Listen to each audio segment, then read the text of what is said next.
Okay, good evening, ladies and gentlemen, and welcome to Elmhurst City Hall. This is Tuesday, February 17th. It's a regularly scheduled meeting of the Elmhurst City Council, moved from a Monday to a Tuesday in honor of President's Day, which was held yesterday, Monday, the 16th.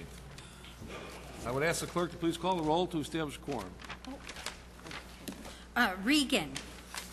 Absent. Gutenkopf. Here. Leader. Here. Shea. Here. Graham. Here. Rose. Here. Gow. Here. Hipskin. Here. Moriarty. Here. Nybo. Absent. Sapaniak. Here. Morley.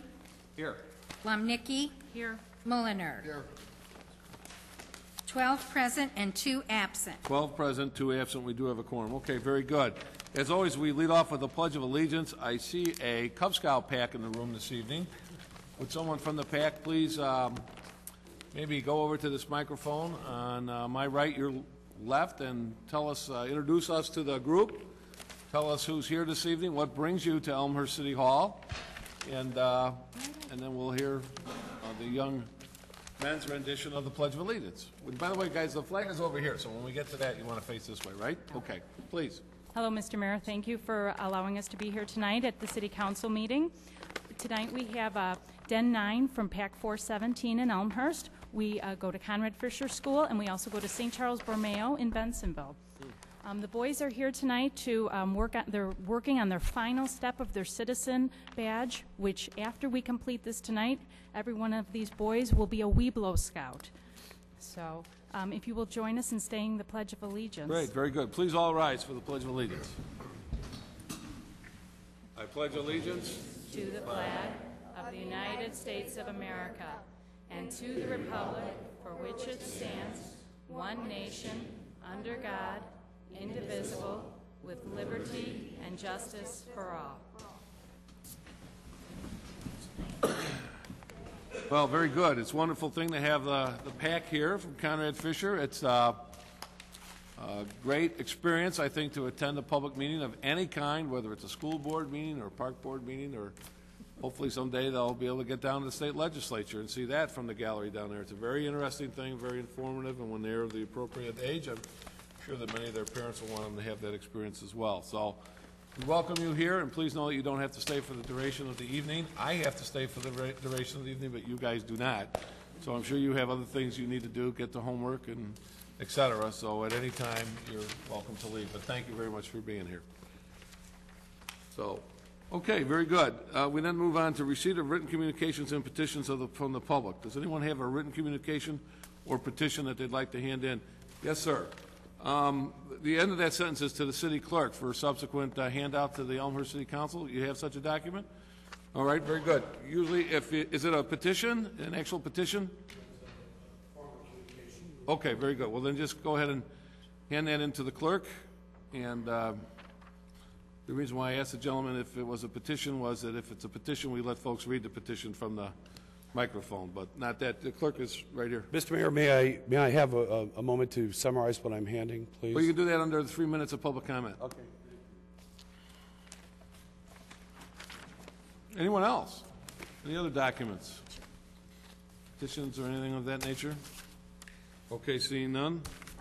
We then move on to public forum. Public forum is the point in our agenda where anyone in the council chamber can address the Elmhurst City Council on any issue of public interest. Does anyone wish to address the council? Anyone besides this gentleman? Okay. Let me tell you how we do this, just so you know in case you've never been here before. One of the things we do is we ask that you not raise your hand or move to the microphone until you've been recognized by the chair. That way we don't get an argument with folks. Sir, I'm going to recognize you first, so just so that you know, I go through this every time because it's part of my fairness doctrine. That way we don't get people fighting over who's next. We don't get people saying, well, sometimes we have opposing groups in. So one of the ways we do that is just like aldermen, you wait to be recognized before you you move to the microphone and get to have your say. Other than that, we ask that you start with your name and your home address, wherever it happens to be, inside or outside of Elmhurst. And then after that, 3-minute clock starts. You can tell us whatever you have on your mind. We ask that you not ask a question for which you need an immediate answer. You can pose a question if you like. We'll hear it. If you pose a question, you might get the answer subsequently in the debate. If you're here on an agenda item, you might get the answer and an elected official getting back to you tomorrow. Maybe Mr. Borchard or some of his staff will get back to you. Maybe nobody will get back to you, but you'll have an opportunity to put your question before the council, and we'll all hear it. And sometimes there's not a question, it's just information that folks want to get us. Everybody gets 3 minutes. If you're here with 5 people, you don't get 15 minutes. Everybody gets 3 minutes, okay? So that's enough of that. Sir, you have the floor. Start with your name and your home address, and you have 3 minutes. Thank you, Mr. Mayor. My name is Jeff Houston. I'm a candidate for Alderman, Ward 6. My address is 857 South Linden Avenue. As soon as the stories broke in the local newspapers concerning the 3 property purchases and construction of the 2 new parking garages, I started receiving literally dozens of phone calls from concerned neighbors of my ward. Some were so upset that they spoke about seeking and filing for a temporary restraining order in some sort of injunctive relief from the courts to try to halt the city from proceeding with these projects. They have chosen to wait until these answers that questions that I just submitted, that we receive these answers. I spoke shortly afterwards to the city manager. After these people spoke to me, I shared with him their concerns. I boiled them down to 8 questions. He asked me to compile this list and to submit it to the clerk. Hopefully, when that portion of the agenda comes up later on this evening, that the city council and possibly city manager will be able to answer these questions. And I would like to read them into the record if I could at this time. They're very short, 8 questions. You've got a minute and 3/4 left. So, number 1, how can the city afford $6.5 million of property in this terrible economic crisis, especially considering the city is already $4 million short in their budget? Number 2, why was there no opportunity for public input and discussion prior to the city making the decision to commit to this project? Number 3, when stores in downtown Elmhurst are closing and doing less business because of the economy is doing so badly, why the big rush to have more parking downtown at this time? Number 4, if the city has that much money, then why not transfer those from that account to resolve the budget crisis so there would be no cuts of existing programs? Number 5, doesn't the city have to have an open bidding process for a project like this? Number 6 is a form of statement. I think the city should only use Elmhurst or DuPage County contractors, subcontractors, and the like for this project. And lastly, will the plans for these new garages use sustainable technology and architecture? I think they should. Thank you very much, Mr. Mayor. okay, very good. Thank you, sir. All right, there were some other hands up over there. Yes, on the aisle. Same thing. Just start with your name and your home address. 3 minutes. Thank you. Good evening. My name is Jessica Muth, and my husband and I live at 118 Larch Avenue, the residential property immediately north of the proposed 5-story parking facility slated for construction on the Hurley property. I'm here tonight to speak about continued concerns that the residents of Larch Avenue have regarding the proposed purchase and development of the Hurley property into a garage to be constructed primarily for daily commuter use. In the first instance, I am dismayed by the secretive manner in which information about this project has been parsed out to the residents of the neighborhood surrounding this project, who will suffer the greatest negative impact. As you know, the issue of parking at the south end of Larch came to our attention last fall when we became aware that the city had plans to remove some trees which were recently planted in the parkway to make way for an on-street parking. Residents of Larch Avenue alerted you that no notice had been given to, nor input requested from, Larch Avenue residents, and requested that this project be put on hold until such input could be achieved. Subsequently, through indirect sources, we became aware that the city was engaged in the purchase of the Hurley property to build a parking garage. After further investigation, we came to understand that according to city council minutes from March 2008, the city was supposed to notify us of the plan at that time, in March of 2008. However, we were never so notified. Fast forward to the present, where it now appears that the purchase of the Hurley property and construction of a 5-story, 290-car parking garage is a done deal. This is great cause for concern in many aspects, not the least of which is the secretive nature in which this scheme is unfolded. Rather than being advised in a timely fashion of the plan to put such a behemoth structure at the end of a quiet residential block, we've been given partial information and half-truths. In one instance, we were told this was part and parcel of the proposed development agreement involving the Thorn and Athar parcels, which is before you tonight. We were also told that that development project was going to contain commuter parking. However, after reading the proposal that's before you tonight, that is not the case. Thorn and Athar specifically excludes commuter parking, and Hurley property isn't even mentioned in that agreement.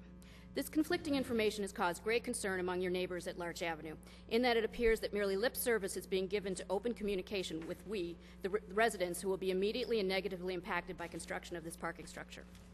It also raises some rather distressing issues, such as who benefits financially or otherwise from this venture. Certainly not the taxpayer or the residents of the impacted areas, who will undoubtedly see their property values decrease as a result of increased traffic, potential property crime, and vandalism flowing from such an ill-conceived scheme. Another cause for concern is why the rush? Why here? Why now? To date, no one has articulated an overwhelmingly urgent need for 300 parking spaces for commuters necessarily located at the corner of Larch and First. Why not more efficiently utilize the bank's parking lots or build up the vacant lots adjacent to them on Addison, the empty gas station property on the south side of the tracks, or enter into a partnership with Metra to develop additional parking directly next to the tracks? Finally, how does this actually fit into with the city's overall comprehensive plan? We're concerned that this appears to be proceeding at lightning pace without prior thought to the negative impact it has on the surrounding neighborhood in terms of property value and safety issues. Ma'am, you're at 3 minutes. Could you wrap it up, please? I will wrap it up. As residents of the impacted area, we continue to stand ready and willing with the city towards achieving a mutually beneficial end. However, that end can only be achieved through an honest and comprehensive exchange of information and willingness to give more than lip service to addressing the concerns of your neighbors and constituents. Thank you. Okay, very good. Thank you. Okay, who's next? Yes, on the aisle, please. Name and address and 3 minutes, please. My name's Joanne Callahan. I live at 130 North Larch Avenue. You know, I want to start off by saying that those of us on Larch Avenue are big supporters of development and supporting retail in downtown Elmhurst. It's really important. We have a great benefit where we live of being able to walk to town, walk to the movies, walk to the coffee shops, and I think most of us are big supporters of all of the retail businesses. So I want to make very clear that our concerns here tonight are being expressed, but we want to make sure you understand we're here to support what the city is trying to do. We just want you to hear our concerns about our neighborhood. I think Jessica already made the points about a 5-story, 45-foot tall, 290-space parking garage. I want each of you to think about your neighborhood in Elmhurst and imagine your neighborhood being essentially your front door to your neighborhood being that structure. During the day, I spend my time at one of the largest employers here at in Elmhurst, McMaster-Carr Supply Company. I've been with McMaster-Carr for 15 years. I'm a vice president there. It's a great company and supplies a big tax base for this city. We are looking to the future at McMaster-Carr and have been involved the last several years with the Valerio DeWalt train, which is one of the best architects, named the top architect in the city of Chicago. We asked them to design a parking structure for us. We made it very clear to them that we did not want a parking structure more than 3 stories high on County Line Road because we wanted to continue to be a good neighbor to the residents to the west of McMaster-Carr and to the cemeteries. It was very important to us to be a good neighbor. We also did not want a parking garage to be the face of McMaster-Carr. You can do a lot from an architecture standpoint, but it's still a parking garage. We're here tonight to ask the city, please be a good neighbor to us. We understand that the zoning laws allow for a 5-story, 45-foot structure at the end of our street. We understand that. We could have done the same thing at McMaster-Carr, but we have gone out of our way to be sensitive to the needs of the surrounding areas, the residents and the cemetery. So again, we just want to ask, please slow this process down. It is happening way too fast.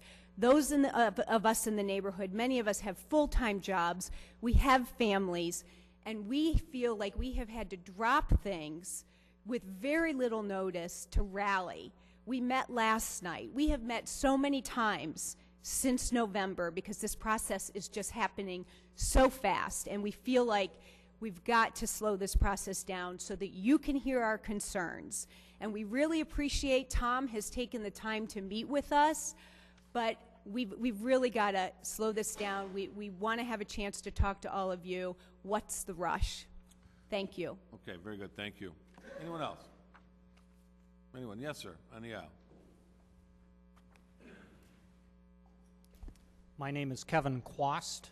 I live at 131 North Larch Avenue here in Elmhurst. I want to thank all of you, first of all, for hearing our concerns at this City Council meeting as well as the past ones when we've come here to speak our concerns over this parking facility being built at the corner of Larch and First. As you know from our previous conversations in front of the council, we're more than willing to work with all of you, with the builders, to make certain that this structure, which is inevitably going to be put there, is appropriate for the environment of Larch and First. We want to make certain that the community and the residential street of Larch remains residential and doesn't become a thoroughfare for people coming and going to the parking facility that is going to go on the corner of First and Larch. We have concerns over safety of our children, of our wives, of our spouses, with such a structure being built at the corner.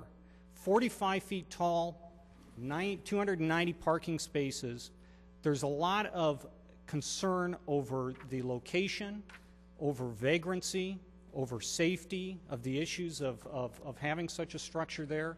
How do we ensure that there aren't any blind spots or dark areas at night? How do we ensure that there aren't areas where people can hide in that facility? How do we ensure that there's proper police protection going around the facility to make certain that nothing is taking place? There are things that do take place in this city. Although it's a wonderful community, there are things that take place, and we have a concern of having that at that corner. Some of the questions that we do not feel have been adequately answered yet are, who are the intended users of this facility? Are they Elmhurst residents, or are they individuals commuting from other communities to Elmhurst? How does the construction of this facility fit into and potentially alter the overall plan of pedestrian flow, traffic flow, and maintaining a residential environment along Larch Avenue? Do we need this much parking now and at this location? Is this reasonable parking, knowing that studies conducted by this city indicate that the population and housing growth is going to slow? This process is going way too fast. There's been a lack of communication, and we need to work with each other. As we move forward as a community, we need to work together. None of us want a walled-in city that makes Elmhurst bland and unattractive for residents and visitors alike. We live here for all sorts of different reasons, but we live here for a reason. If we don't think ahead and properly work together, then Elmhurst loses its allure and its character, and it just becomes another suburb along a set of railroad tracks outside of Chicago. Sir, your 3 minutes are up. Could you please close? You bet. I don't want that. We along Larch Avenue don't want that, and I'm sure that all of you don't want that either. It's better to plan and take the time to plan and end up with a much more agreeable and desirable final product. Thank you for your time. Okay, very good. Anyone else? Anyone at all? Okay, very good. We'll return to the dais. As always, I thank you for coming out and making your observations and your thoughts known to us. It's very important that we have this input and hear you clearly. As someone pointed out, we did 2 weeks and a day ago. And I think as we get into it, we can discuss that a little bit more. But okay, very good. That concludes the public forum. We now move on to the consent agenda. I need a motion to accept the contents of the consent agenda in its entirety. Do I have such a motion? Mr. Hipskin moves. Mr. Mulliner seconds. Anybody have any items they want to remove this evening? Alderman Rose? Item M. M. Okay. Alderman Gutenkopf? Item K. K. Okay, anyone else? Okay, I have a motion to accept the contents of the consent agenda minus items K and M. All in favor signify by saying aye. Aye. Opposed? Hearing none, that motion carries. I now need a motion to approve the contents of the consent agenda minus items K and M. Do I have such a motion? Alderman Gutenkopf moves, Alderman Moriarty seconds. Yes, clerk, please call the roll. Gutenkopf. Aye. Moriarty. Aye. Regan. Absent. Leader. Aye. Shea. Aye. Graham. Aye. Rose. Aye. Gow. Aye. Hipskin. Aye. Nybo. Absent. Sapaniak. Aye. Morley. Aye. Lumnicki. Aye. Mulliner. Aye. 12 ayes, 0 nays, 2 absent. 12 ayes, 0 nays. That motion carries. The consent agenda minus K and M is adopted. Okay, very good. Get a minute when I get my work sorted out.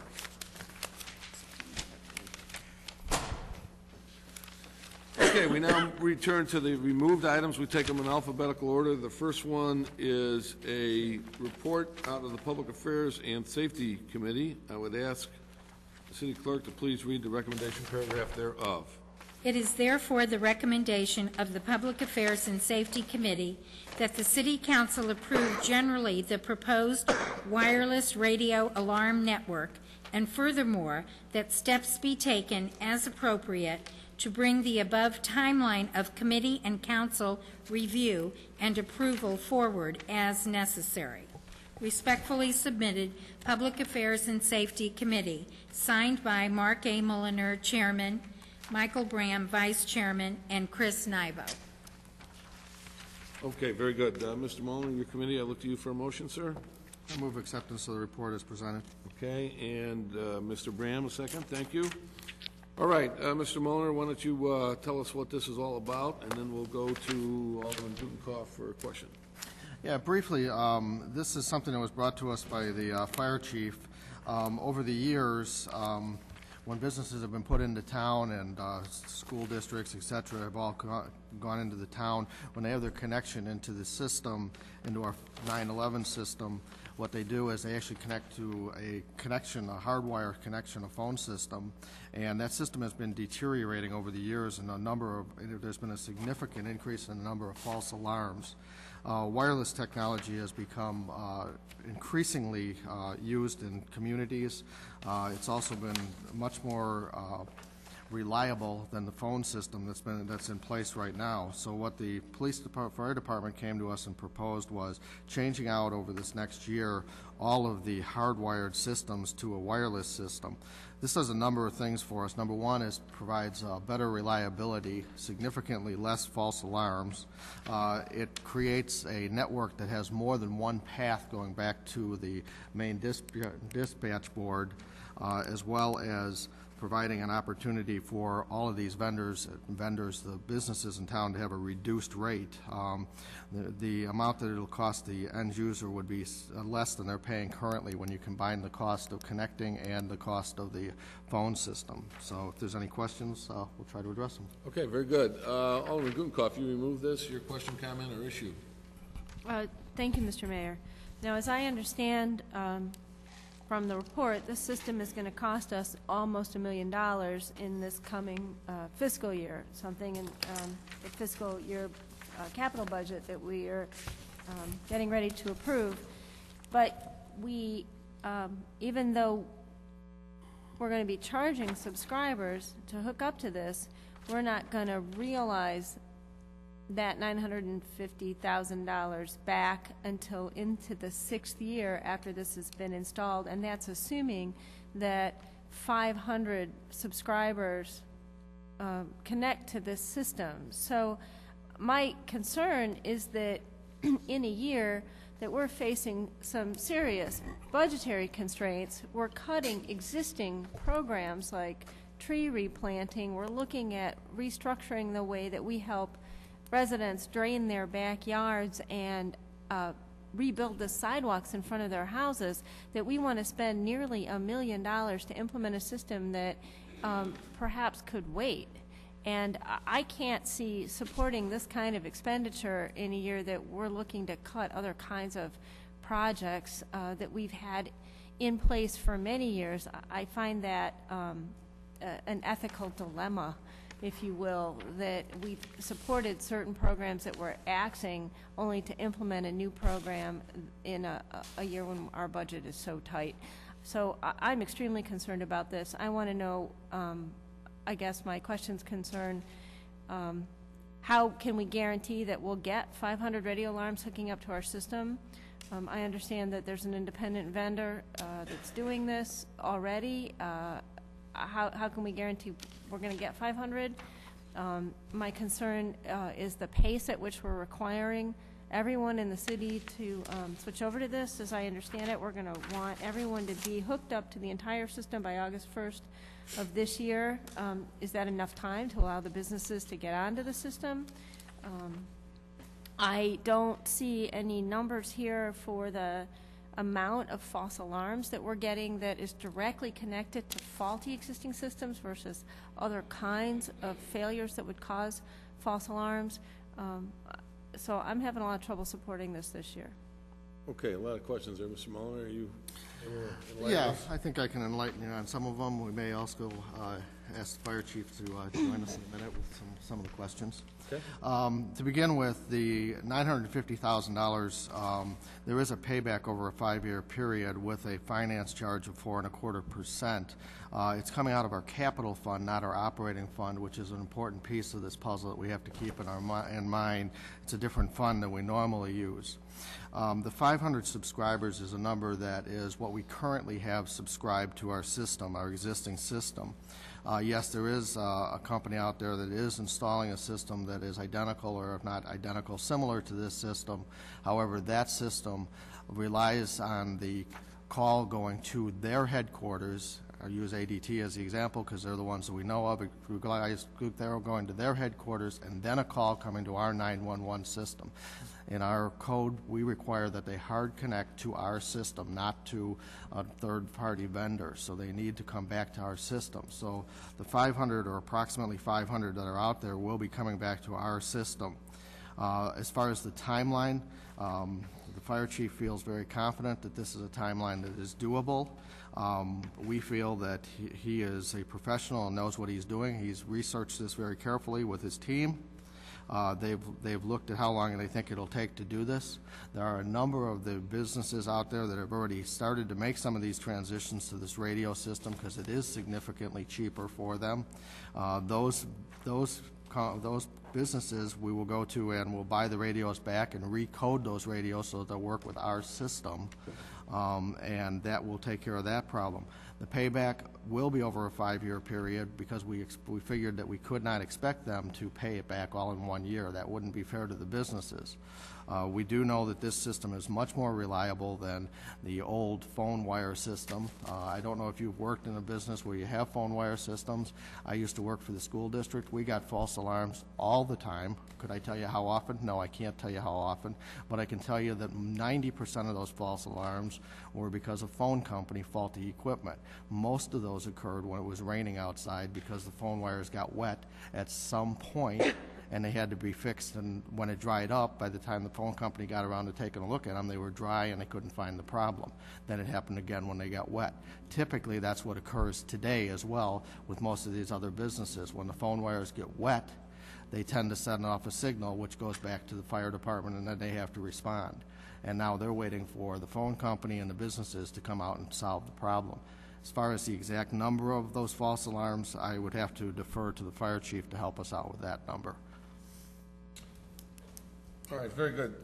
Chief Kopp, fire chief, is sitting in the back of the room, and I saw you shaking your head at one point during the discussion. Can you go to the microphone and correct me? Correct. If the way I'm reading this is incorrect, please help us out.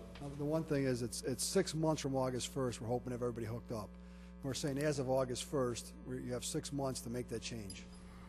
And currently we have 451. Wait a minute. Let me ask you, if I may, let me ask you a question. So the plan implementation of the network is August 1st. That's what we plan to have our network up, and from that. So that's when you're going to be ready to receive subscribers. That's correct. I see. Okay, it's confusing, but go ahead. I'm sorry. Also, at this time, we have 451 alarms tied into the board at DUCOM that are direct connect lines right now.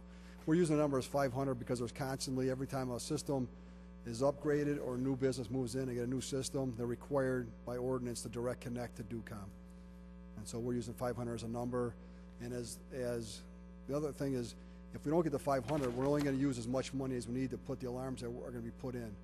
It's not going to be a $950,000 cost up front unless we get the alarm in. For every alarm that gets put in, we have to buy the radio and put the radio in. And so if we only put 400 in, it's going to be, 80% of $950,000 or somewhere in that number right there. Okay, let me ask a question for those who in the audience or on TV or even somebody who might not know. Let's make sure I understand this. This alarm will replace the telephone hard line. This alarm goes to DUCOM. Does not go to the Elmhurst Fire Station by way of example, correct? Technically, the way it goes is it goes to our police station, which is where the head-end gear is what they call it, and then it's transferred from there to DUCOM. So all the direct connects go to our police station, and from there they're transferred to DUCOM. That's the way it is today? That's the way it is today, with a Okay. phone wire. And DUCOM is our dispatcher for fire? That is correct. Okay. All right. Alderman Rose. Yeah, and just in terms of numbers of false alarms, when our committee looked at this, if I remember correctly, one of the largest businesses that suffered from false alarms was Elmhurst Hospital. And they had over 20 in a particular period. And I was concerned really about the rate of false alarm with the current system. It's kind of like the little boy that cried wolf, and especially as it relates to a hospital. If we get a number of false alarms like this, we must send out our fire department to see. You got a hospital sitting there, you get an alarm, you go out to see, and over 20 false alarms, I believe that was the number, and you can correct me on that exact number, in a period of time. After a while, I have to tell you, that's what really concerned me about this phone system. And you're a fireman, and you got to go out, but you're on call number 18 already. You've been to the hospital 18 times already. That there is a dulling of. I'm concerned about that. So, with a wireless network, if we can reduce these numbers of false alarms, in and of itself is incredible to me, and that. After the 6 years, the numbers I think you gave us is that anywhere between $350,000 and $384,000 a year in income would come from that. So maybe you can remember what those numbers of false alarms were, but it was fairly startling to me. Chief? Last year we had about 360 false alarms. Now, whether I can't say every one of those is a phone line problem, but we also get on twice weekly from DUCOM is trouble alarm reports. And those are over 80% of the time are phone wire problems. And we'll get 3 pages of trouble alarms. Elmhurst Hospital is one that's on there on a regular basis, actually. And if I could take 1 second, that's how this sort of came to us originally when we first started talking about the radio alarms. As one of the businesses in town came and said, hey, yeah, I'm in trouble all the time. You guys are calling me, say I got to fix my alarm. I call my alarm company. They come out and say there's nothing wrong with the alarm. I call the phone company. They come out and say there's nothing wrong with the phone lines. They both charge me a fee to come and do this, and I still am in trouble. And most often, I think Alderman Mulder said it, after a rain event, the trouble alarms are way higher than they are in a non-wet event type of thing. So it's really the trouble alarms that are, the radio alarm is going to really help us with the trouble alarm. Okay. Alderman Leader. We discussed this in front of the DPZ. We had discussed this issue in front of the DPZ some weeks ago, and I had given it a lot of thought, actually. And the proposal is, of course, to provide a wireless radio alarm network for our city. And what this will do, I guess in the most basic terms, it will increase the reliability and emergency response time of the police, the fire, and ambulance units. And as we all know, minutes and seconds can make the difference between life and death in an emergency, between catching the criminal, between putting out the fire without loss of life, between getting the heart attack victim or the expectant mom to the hospital in time. Now, the duty of the city of Elmhurst is to maintain and improve our physical infrastructure and to provide for the health, welfare, and safety of our citizens. I don't know of a better way than to do it through this ordinance.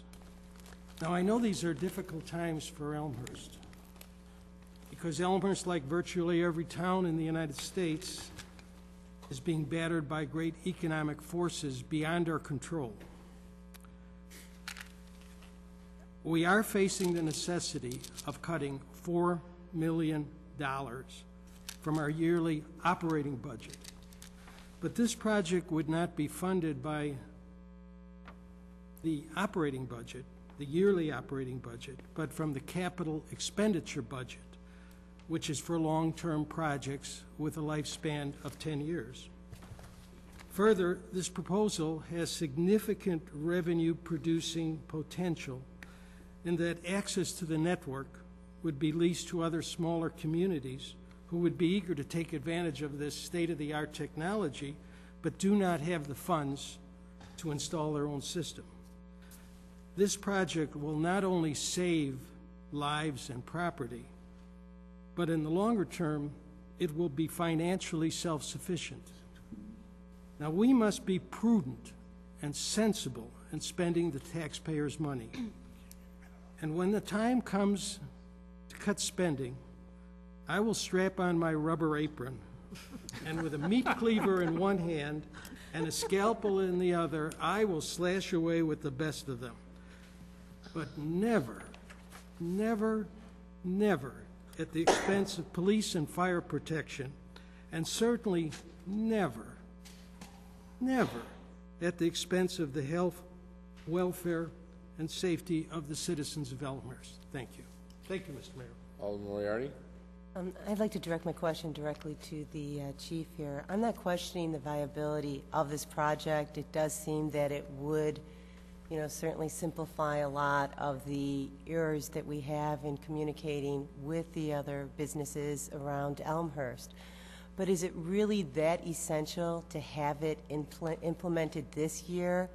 I mean, could it, or do you see a problem if we were to defer it to next year and implement this project going forward, due to our economic situation that we're currently experiencing, with having over $4 million of a deficit budget approaching? I'm sorry. Go ahead, Chief. The only issue is that at this time, of the 451 alarms, about 80 of them are radio alarms as it is. They're installed by ADT. And those continue to increase because the subscriber sees that the radio is a better system. And as we delay this, more radios we put in, and the radio alarms are not as clear-cut as the hardwire alarms to switch over onto our network, because ADT has a radio in already. So we have to go in, and we're working with ADT right now how we're going to actually complete this task. But most often we're going to have to buy that radio alarm from them and install one of our radios. We should be able to take their radio and reprogram it so we can put it in somewhere else, and so we don't lose any, we have to pay any cost on that. But that's the only thing with delaying, is that the radio alarms numbers continue to increase. When we first started talking about this was a while ago. There were no radio alarms in there. And the thing that's been holding us up is that ADT had an exclusive contract with DUCOM that would not allow us to set up our own radio network. That contract's been renegotiated to allow us to have our own radio network now. And that's the biggest thing, is that by next year there'll be another 80 alarms or something on radio network, which is going to make it that much difficult for us to convert to our radio network. Just as a follow-up, but we could possibly defer it for another year in going forward. I mean, it's possible. Sure. Possible. Mr. Nybo, you asked to be recognized before, yes, sir? Thank you, Mr. Chair. I actually had a question and a comment. And the question is about the thing pays itself off after 5 years, and then the report says after 5 years the revenue is projected to be $350,000. And perhaps this has already been addressed, but is that a per year figure? It's 300. And I'll direct my question to City Manager Borchert. I see Alderman Rose shaking her head. Yes, that's correct. $350,000 per year. Yes. Yeah. Okay. At the first, excuse me, I'm sorry. The first 5 years, it pays for itself plus about $140,000 in revenue. That's an additional figure on top of the infrastructure Payback. paying for itself. That's correct. So in the first 5 years, on top of paying for itself, it's $150,000 per year. Yes, sir. That's a projection. I mean, on let's 500 radios. put this in a different context. And here's the comment.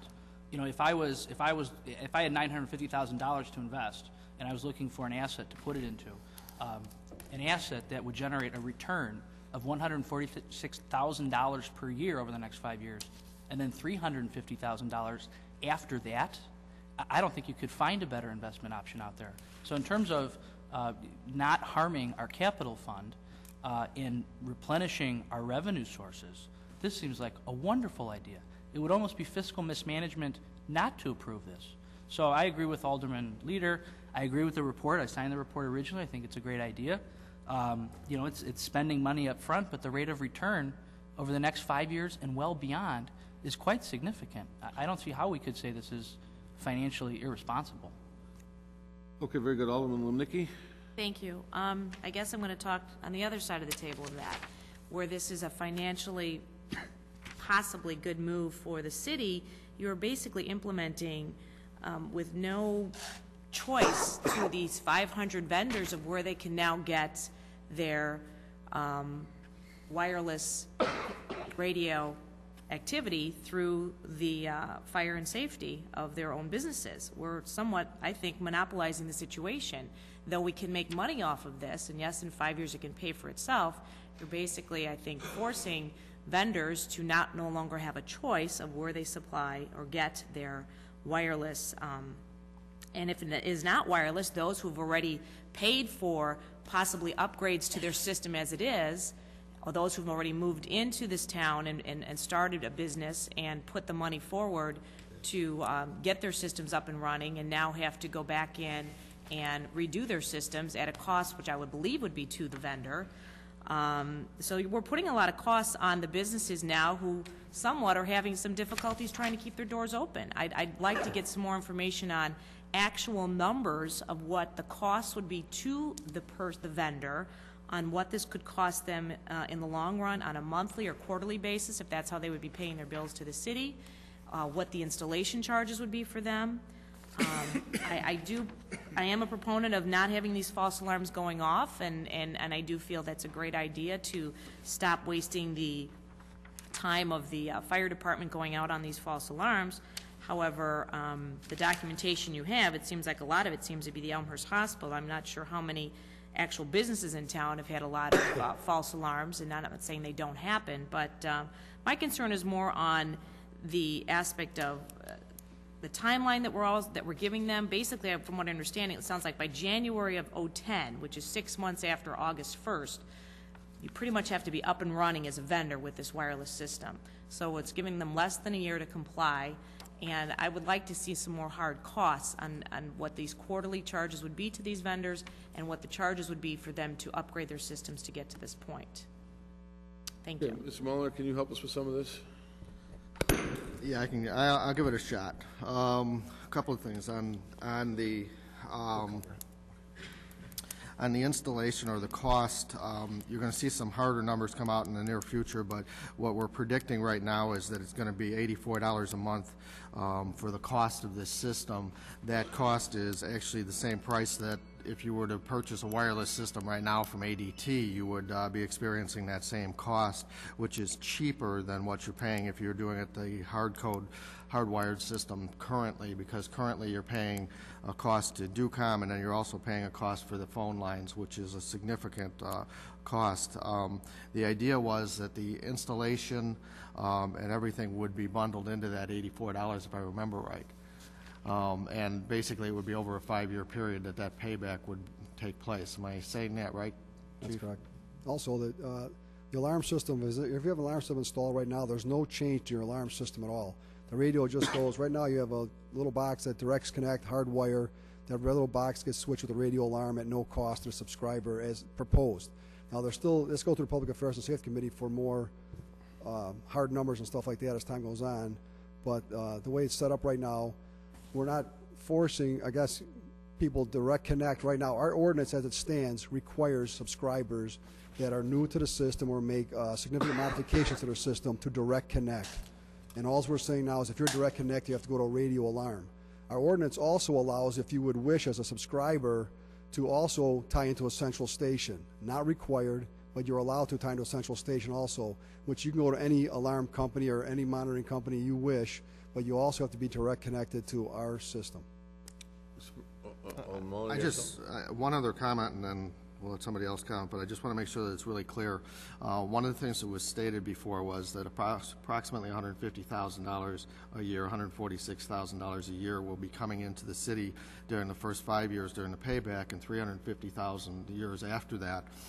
That is based on 500 users. And I want to make sure everybody knows that, and so nobody's thinking that, oh, if we get one user, we're still going to be getting that, where it's based on the 500 users. So I want to make that clear. Okay. Mr. Spine. Thank you, Mayor. Couple questions. The $146,000 revenue, is that a net revenue after expenses? That's how it's proposed, yes. So that's after expenses. That's pure net revenue. Yes, sir.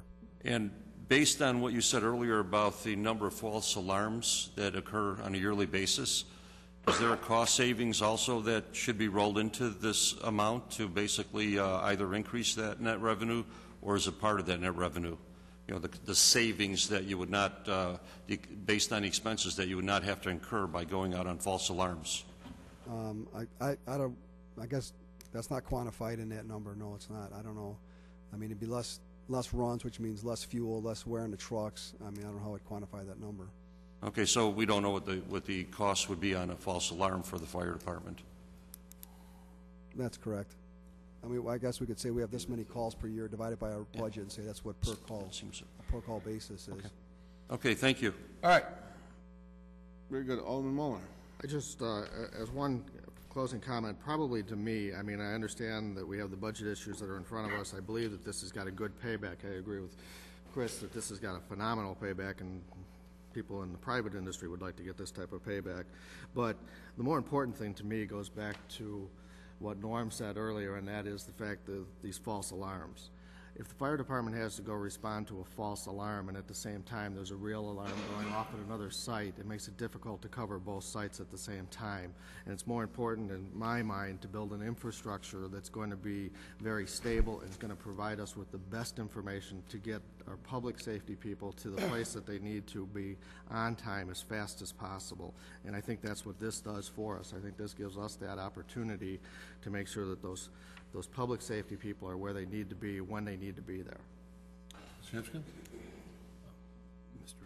I recognize Mr. Hipskin. Did you want were you? Yes. When people go like this, I usually recognize him. I just wanted to thank the chief for his 25 years of service and wish him a happy anniversary. I wasn't aware that was part of the. That's not on the agenda. Alderman Gutenkopf, and then I'll go to Mr. Borchard, who wants to give us some information here. Thank you. I have an observation and a question. First, my observation.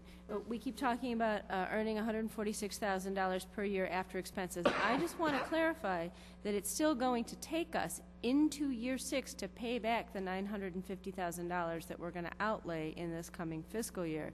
That the expenses that we're talking about are just the daily expenses of purchasing this equipment and you know, installing it and covering it. We're not paying it back in that first year. It's still going to take us 5.5 years to pay this back. And then after that, we start to see income to the city. I think that's correct. This $146,000 is not direct income. It's just paying back our $950,000 of expenses. That's the way to look at it. Right. My question is, we're talking about a lot of trouble alarms. The chief very clearly stated that there's a difference between the trouble alarm reports they get and false alarms. My question is, do we always dispatch a truck to respond to trouble alarms? You said you get a monthly report from DUCOM listing how many they are. I took that to mean that DUCOM is registering that there's a problem with the line and not a response issue here.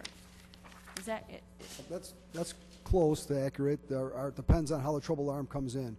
Sometimes it comes in as a fire alarm, so we get dispatched, and then it rolls over to a trouble alarm. But sometimes they call it a runaway alarm, and then they do come out to take it off the board, and it goes into trouble. They contact us. They contact the business owner and tell them that they're in trouble. So do we keep statistics about how many times you actually go out on a call that turns out to be a false alarm? It's difficult to say exactly how many times it is. Even when we talk about false alarms, there's a malfunction of an alarm, and there's a number of reasons why a system would malfunction. Some it's because of the phone line, sometimes it's because of the alarm system, and it depends how that officer who's on that call actually reports it on the computer. So to give you a hard number on that, I'd have a hard time giving you a real accurate number. Well, Mr. Chief, it seems like there's a couple of benefits here. One, efficiencies, more accuracy, cost savings down the road based on this revenue. But one of the points is that really struck a note with me was the reduction of runs to false alarms. I'm very concerned about, as some of the aldermen have talked about, that we want to send, when we send firemen are running like we do, and sirens blasting and running red lights, there's two things there. There's two really bad things there if it turns out to be a false alarm. First of all, they're off base. They're not where they're supposed to be when a real problem pops up. And second of all, there could be, and it happens, I'm not making up stuff, I'm not trying to be the boogeyman here, but I'm sure you see this in your profession. From time to time, on a regular basis in the United States, there's tragedies associated with false alarms. So, this false alarm issue is critical. You just demurred from giving us a hard number. That's okay, I understand. I don't want a hard number. You're the fire chief of the city of Elmhurst. What is your best guess? How many times do trucks roll in the city of Elmhurst to what turns out not to be a fire, based on the quality of the alarm? Not for every reason, but just on alarm-based reasons. Last year it was about 360. About 360. Yeah, false alarms. I think you gave us that number earlier. It rings a bell with me. So almost once a day. That's what it average out to be. Okay, that's the question I want. Mr. Borchard, you wanted to get something in? And then we're gonna Just go to quickly, We'll try to wrap this up. I appreciate significantly the discussion and the review and Chief Kopp's presence here to assist. His insight, his detail, his knowledge of the system and of the proposal is key. In part, this is one of, I would hope, some other recommendations over the next 6, 12, 18, 24 months that will roll out of the budget situation, where city staff is looking at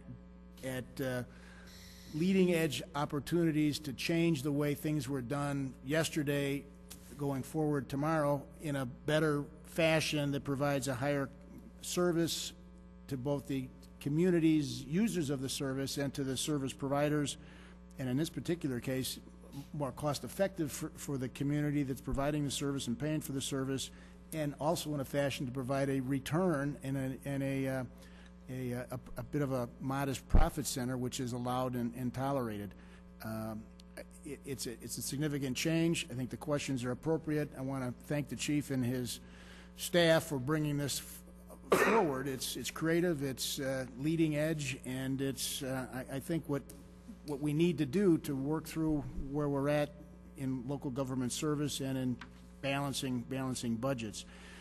The recommendation isn't the final approval necessary. This is an overarching committee report that asks for general approval and does suggest that the ordinance itself will go back to DPZ committee with the council's approval to go forward with continued review, and then the Public Affairs Safety Committee will be looking at the fees and the actual radio alarm vendor, and then the overall issue needs to be approved as the city council considers the budget. But I would highly, from the city manager perspective, recommend that this report is worthy of a yes vote, and that we continue to study this as we go forward. Just a quick question. Okay, very good. Mr. Spranier? Thank you, Mayor. Just a follow-up quick question. With 360 false alarms, it would seem that it would be a safe assumption to say that there's a good propensity or a high propensity that perhaps if you're responding to a false alarm, that would detrimentally affect the efficiency of arriving if there were a simultaneous real alarm? True. Okay, thank you. Absolutely. Yeah, I have one more question just to clarify this in my mind. You said that one of the issues, Mr. Chief, is that one of the private companies is already putting subscribers onto the wireless alarm systems, and that you're concerned that next year there'll be, that many more. I don't understand what the financial constraint is getting them switched over to our system if they're going to be paying us a subscriber fee and we have to reprogram their radios. It seems to me that if this private company gets in there first, they still are going to have to hook up to our system eventually. Are we looking at a potential loss of revenue if this happens? That's part of it, be loss of revenue. And the other thing, it's not clear as of right now. I'm dealing with ADT as it stands, but some of these radio subscribers have bought the radio outright. Those will be fairly easy. Other ones are leasing it, and they have a contract term for the lease where they're paying ADT over the next 3 to 5 years, and it's not crystal clear as to when they sign over to ours, are they still liable for that 3 to 5 years at ADT? So it would postpone income from them for that 3 to 5 years until their lease was up, and then they could switch to our radios? Yeah. Yeah. Well. Right. Yeah. Well. Plus, the thing of it is, though, you can't have ADT radios and Elmhurst radios on the same network. They won't work correctly. So they have to all be on one radio network. Right now, ADT is on our frequency, and so so for us to put our radios on that frequency and them to have radios on our frequency could be a problem with setting up the network. It's kind of like when you sign up for a cell phone. They give you the cell phone for free, or they give it to you at low cost, and then you have to sign a contract for 2 or 3 or 5, however period of time. Some businesses are deciding to do this on their own for their own reasons, one of which might be to get away from the hassles of having false alarms at their business. So every time somebody opts to do that, it's just complicating more and more the implementation of an Elmhurst Ducom-based system, because there's going to be these contracts out there and what they imply, and you're going to force somebody to come here and then still have to pay the other guy. Is that fair? And if not, we're going to have to hold them off. So it's clear to me that this is a problem you'd rather get in front of than let develop into a full-blown, 5 years from now might be 300 might be on the other system as opposed to 20 or 30. So, Alderman? So if these businesses are all on our radios, does that mean that they will not be able to contract with another provider for service? They'll all be coming to the city of Elmhurst for service? Are we then eliminating that competition? They are now. They are coming to Elmhurst right now. I'm sorry, I didn't hear you. I'm sorry, they're required, they are coming to Elmhurst at this time. They're required to be direct connected. All we're doing is changing the means from hardwired to radio. Thank you. Right.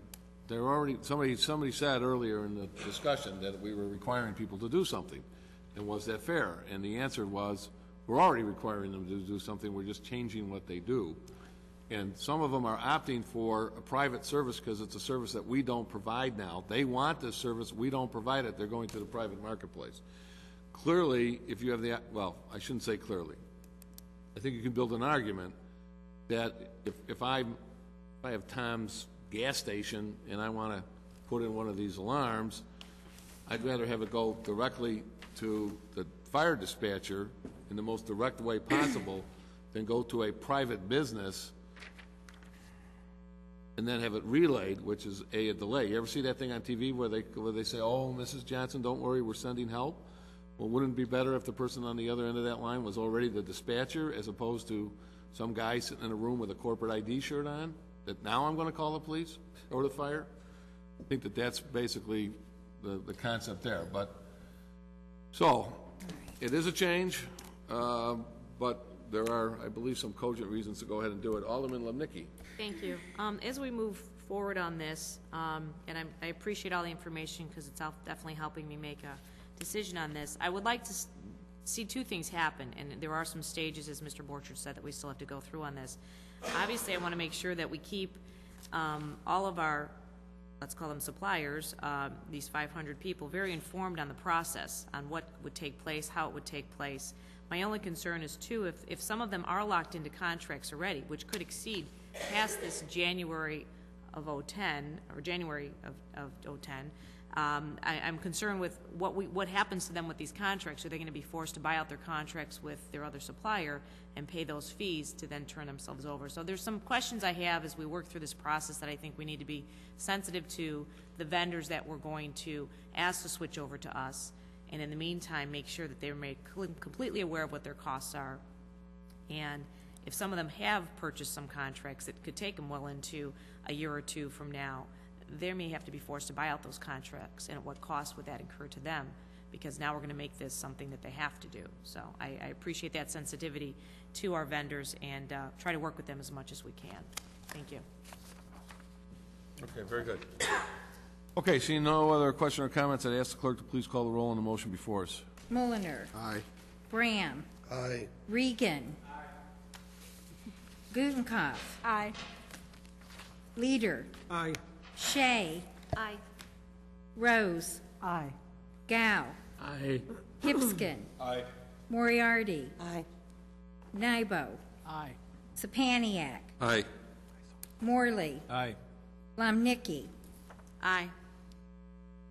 14 ayes, 0 nays. 14 ayes, 0 nays, that motion carries. Okay, very good. I'll let that lay without comment from the chair. I think it's a very fruitful and informative discussion, very important public safety issue here in our community. The chair would like to address the audience. A few moments ago, I saw someone with a cell phone to their ear. That is specifically not allowed by the rules of this body. If you have a cell phone on you, you can have it on. If it rings, we hope that it doesn't ring loud. If you see it's a phone call that you want to take, that's fine. But similar to the rules on the floor of the United States House of Representatives, you're not allowed to put that phone to your ear until you've exited the floor. We adopted those rules as part of our procedure in the last year sometime. So I don't want to point at anybody or make anybody feel bad. Probably a member of the public doesn't know that, that's fine, but just so you know going forward. No texting from the audience if you want to, and the alderman can't receive texts or phone calls here. They have the same thing. If they have and it happened recently, it happened at a meeting a couple of weeks ago, an alderman received a call. It was a call that he felt he had to take. He left the dais, took the phone call, turned out to be an emergency. We didn't see him again the rest of the evening. But you have to exit the room before you put the phone to your ear. And if that's, so that's a rule, and I just presume that not everybody in Elmhurst knows that rule, because it's kind of an oddball rule, and it's also a new oddball rule. So I don't want to yell at anybody, but just so you know, okay? Thank you very much. Your consideration is appreciated. We now move on to the second item, which was removed from the consent agenda, which is item M, which I believe is also a committee report. This is a committee report out of the Development, Planning, and Zoning Committee. I'd ask the clerk to please read the recommendation paragraph thereof. It is the recommendation of the Development, Planning, and Zoning Committee that the City Council approve a resolution for city participation in the Property Tax Assessment Freeze Program and authorize the mayor's signature on a letter to the IHPA requesting their authorization of city participation. The city attorney is hereby directed to prepare the necessary documents for the City Council approval. Respectfully submitted, Development, Planning, and Zoning Committee, signed by Susan J. Rose, Chair, Norman Leader, Vice Chair, and Diane Gutenkopf, Alderman, 1st Ward. Okay, Alderman Rose, your committee, I look to you for a motion. I move acceptance of the recommendation of the report as read. And a second? From Alderman Leader. Okay, very good. Alderman Rose, I go back to you. Please put us in the loop what this is all about. You also pulled this, so I presume you just want to let us know what's going on. Actually, I pulled this in order to give an unsolicited commercial plug for the Historic Preservation Commission and our ordinance. This really is, this ordinance, the commission was established approximately 2 years ago when we passed the Historic Preservation Ordinance. We had always anticipated at that point that there would be some tax benefits or some benefits for those persons who wish to have their homes designated as historic structures under our ordinance. It's no secret that we've struggled getting private homeowners to consider designation of their homes. We thought this was really the right time for this, and so I really want folks to know out in Elmhurst that through this resolution that we are, hopefully the council will approve and the mayor will then sign, that homeowners who have had their homes in Elmhurst designated as historic structures would be eligible to qualify for the property tax assessment freeze. What that means then, if their home is designated and they wanted to do major rehabilitation of their home, And I'm often fond of saying, I don't think there's anything charming about historic kitchens or historic bathrooms. They're not all that exciting. Most people with historic structures would love to remodel that section of their home. This would allow them to do that, and if they chose to do that, the assessment on their property would be frozen for 8 years. After 8 years, that assessment would gradually take another 4 years to rise, and then the new assessed value would be used for property tax collection. So I wanted to make sure that this is one more push that we have in the city. If folks are thinking about designation of their homes as historic, here's one more reason to think about it. And it would allow folks to be able to have some assessment relief, property tax relief likely. It's not the tax, but it's really the assessment, but that would translate into some property tax relief during the time period that they would be doing those significant renovations. In the end, it's really approximately a 12-year freeze. They would not get back up to that level for about 12 years. So this is an unsolicited commercial. Okay, very good. Any questions, comments? Alderman Gao. Yeah, I think this is a tremendous idea because anyone in Elmhurst at their leisure could drive around town and discover homes that are worthy of recognition. In fact, when we even had a study of a neighborhood, there were a lot of homes in that neighborhood, and I'm talking about, this is an older one around the hospital area, but there are homes there that might be worthy of it. I'm just saying that I think with a new idea, with a new establishment of a commission and an ordinance that enables recognition locally, anything we can do to give incentive to people to improve their property, I think that's well, gee, if I do that, I really need some help, but I'm interested. You know, this might be something that would really help move them to a decision, because I think it's a great idea, and more the merrier, because you know, there are, I mean, I can think in my ward alone there are already some recognized, but there are more that I'd like to see recognized, and this might help give them the push they need to go ahead and seek it. Great. Okay, very good. Seeing no other discussion, I ask the clerk to call the roll on the motion before us. Rose. Aye. Leader. Aye. Regan. Aye. Gutenkopf. Aye. Shea. Aye. Graham. Aye. Gao. Aye. Pipskin. Aye. Moriarty. Aye. Nybo. Aye. Sapaniak. Aye. Morley. Aye. Lumnicki. Aye. Mulliner. Aye. 14 ayes, 0 nays. 14 ayes, 0 nays. That motion carries. Very good. I'll sum that up to say that's terrific. I see some members of the historical ad hoc committee here and the commission as well. So, you know, we haven't had the response to this program as we had liked. I don't know what the number of houses in on it are at this point. I think it's 2. 2.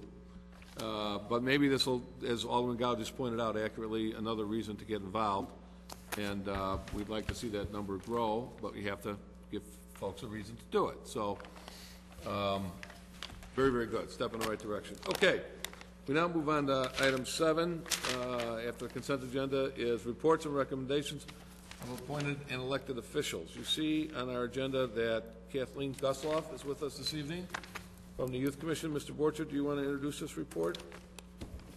As the council may recall, the 2 significant human service commissions, the Senior Citizen Commission and the Youth Commission, have been asked to provide annual written reports and a summary of the written report in an annual report. The Senior Commission reported last committee meeting, or council meeting, and tonight we've asked the Youth Commission to report. Kathleen Gusloff is here to do so. Thank you. Thank you, Mayor and Council. I'd like to recognize some of the commissioners that are here this evening. I'm just going to briefly go through, I think you all have this in your packet. I'm just going to briefly go through some of the recommendations that we have. The Volunteer Service Awards, which are now the Character Count Service Awards, which Now, in the last 3 years, have included adult and youth. Pretty much what we're going to do is just ask all of you to really look at who you know in the community, adult or youth, that you think deserve to be recognized for their volunteerism in the community. This is probably, I think, one of the most wonderful things that the commission does and the community supports. It's just awesome. If you've not had the opportunity to be there, you'll all get your invitation this year, but if you have the opportunity to come to see these, of course my passion is for the kids, but to see what occurs for these young kids, to be recognized for what they're doing in the community, it's just phenomenal. And you can't leave there without smiling. I mean, it's amazing. So if you can be there this year, we like we said, you'll be getting your invitation. We'd love to have you come and support it. And most importantly, we'd like to see more nominations from all of you. The new website, the little picture on the front of it is our picture from our website, and that also, the new look of it is so inviting. We've had a bunch of teens, that we had looking at it and looking at our site to see what we can do. The Youth Commission used to, with a collaborative effort with the Park District, had the E-Town, which was a quarterly newspaper that came out that was written by and done by the teens in the community. That was a wonderful work that was done with the kids and by the kids. But now what we're working towards, we have created subcommittees on the commission. One of the subcommittees that are looking at how we can formulate the E-Town newsletter and put it on the website, still having the youth that want to be involved with it work with it on the website. And so that's something that this subcommittee is concentrating on doing. And again, that was a great opportunity for kids to work in that area and do journalistic articles. Red Ribbon Breakfast, our recommendation, we have sort of, that's become more of an Elmhurst community effort, has sort of taken that on, and we have helped in different ways.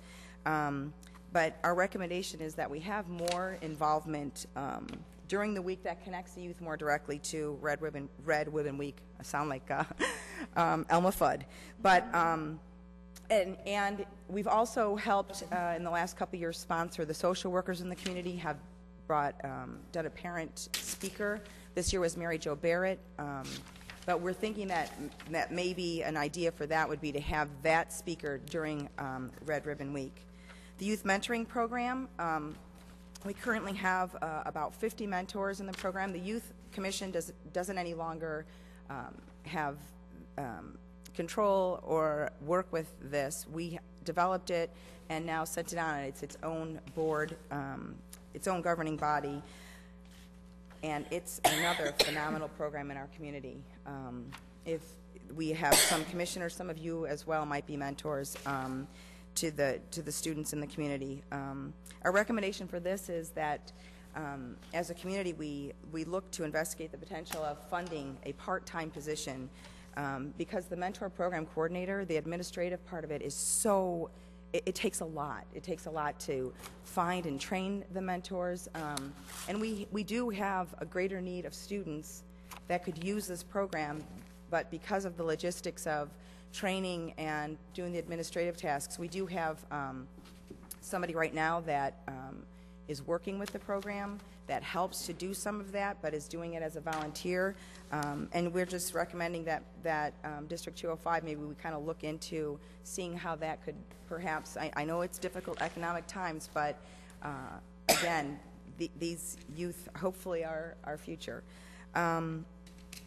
The other thing I just want to mention is that as a commission, we do support financially if Snowball, the Pride Group at York, YMCA programs, post-prom, and peer jury.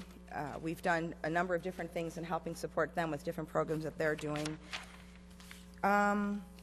Looking to the future, we really are concentrating our efforts. Like I said, we have subcommittees where we are making a subcommittee for the Red Ribbon. We're doing a subcommittee for the service awards and the website. to look at how, as a commission, we could be more visionary in those areas.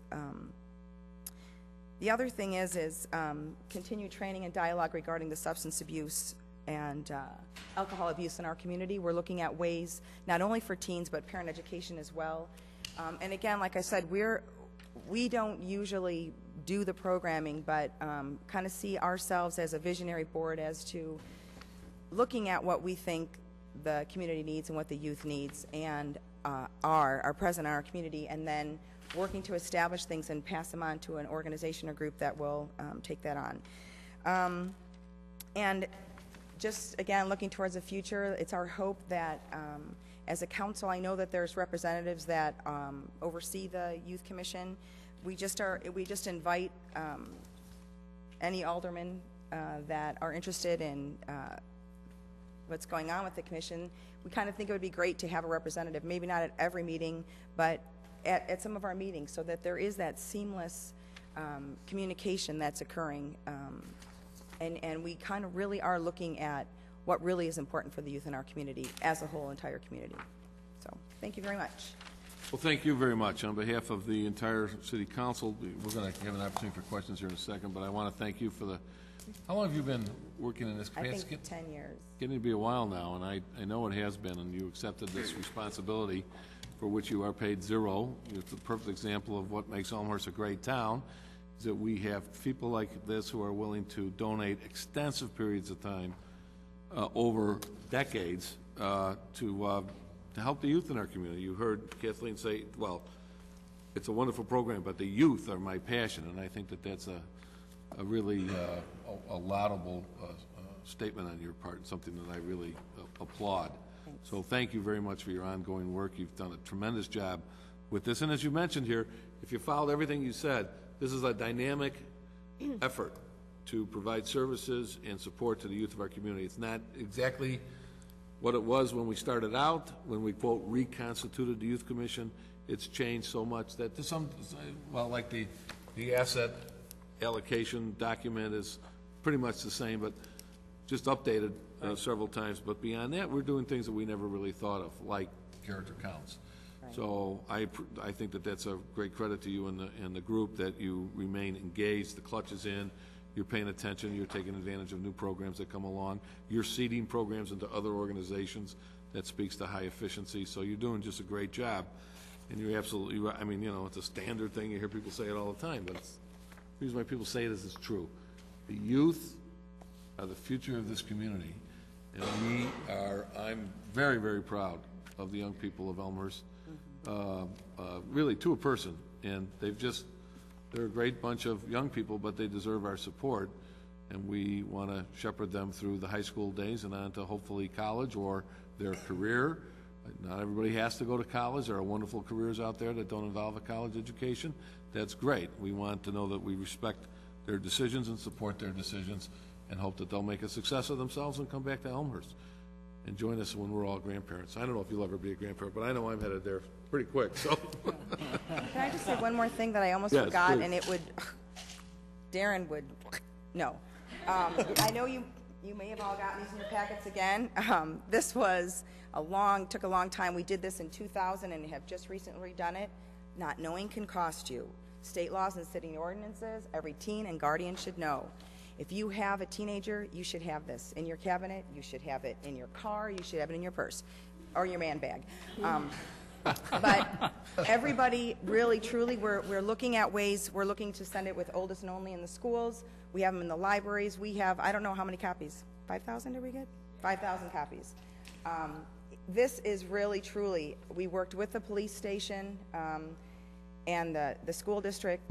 It has every ordinance, everything that parents need to know, you know, from curfew to alcohol to, I don't know, sale and possession of tobacco, weapons, firearms, whatever. But it really, if all of you could take 10, 20, seriously, and start handing them out to people, it really is something that everyone in our community needs to have. And it is another one of the good things that the commission has put out. So. Well, very good. If you get an appropriate number, 10 times 17 over to the mayor's office. Actually, A couple of big boxes. Dorothy Yeah. knows where they are. I think You're way they're ahead of under me. Dorothy's desk, actually. See? As I was just saying, you're proactive. Yes. Very, very Yes. good. Is it up on the website? Yes, it is. Thank you. Okay. That was in my notes, too. Downloadable Yes, you PDF? can go to the website to Print it out? Parent Teen under Youth. Great. And it actually is called Parent Brochure under there, but people can look at it, use it as a resource, or print it. Great, wonderful. Thank you very much. Terrific. Well, thank you. Any questions of Kathleen while she's here? Alderman Hipskin, and then we got a couple others. Go ahead. Quick question. Can you bring everybody up and introduce them? Sure. I know a lot of names and faces, and I just, you know, it's always good to meet everybody and say hello.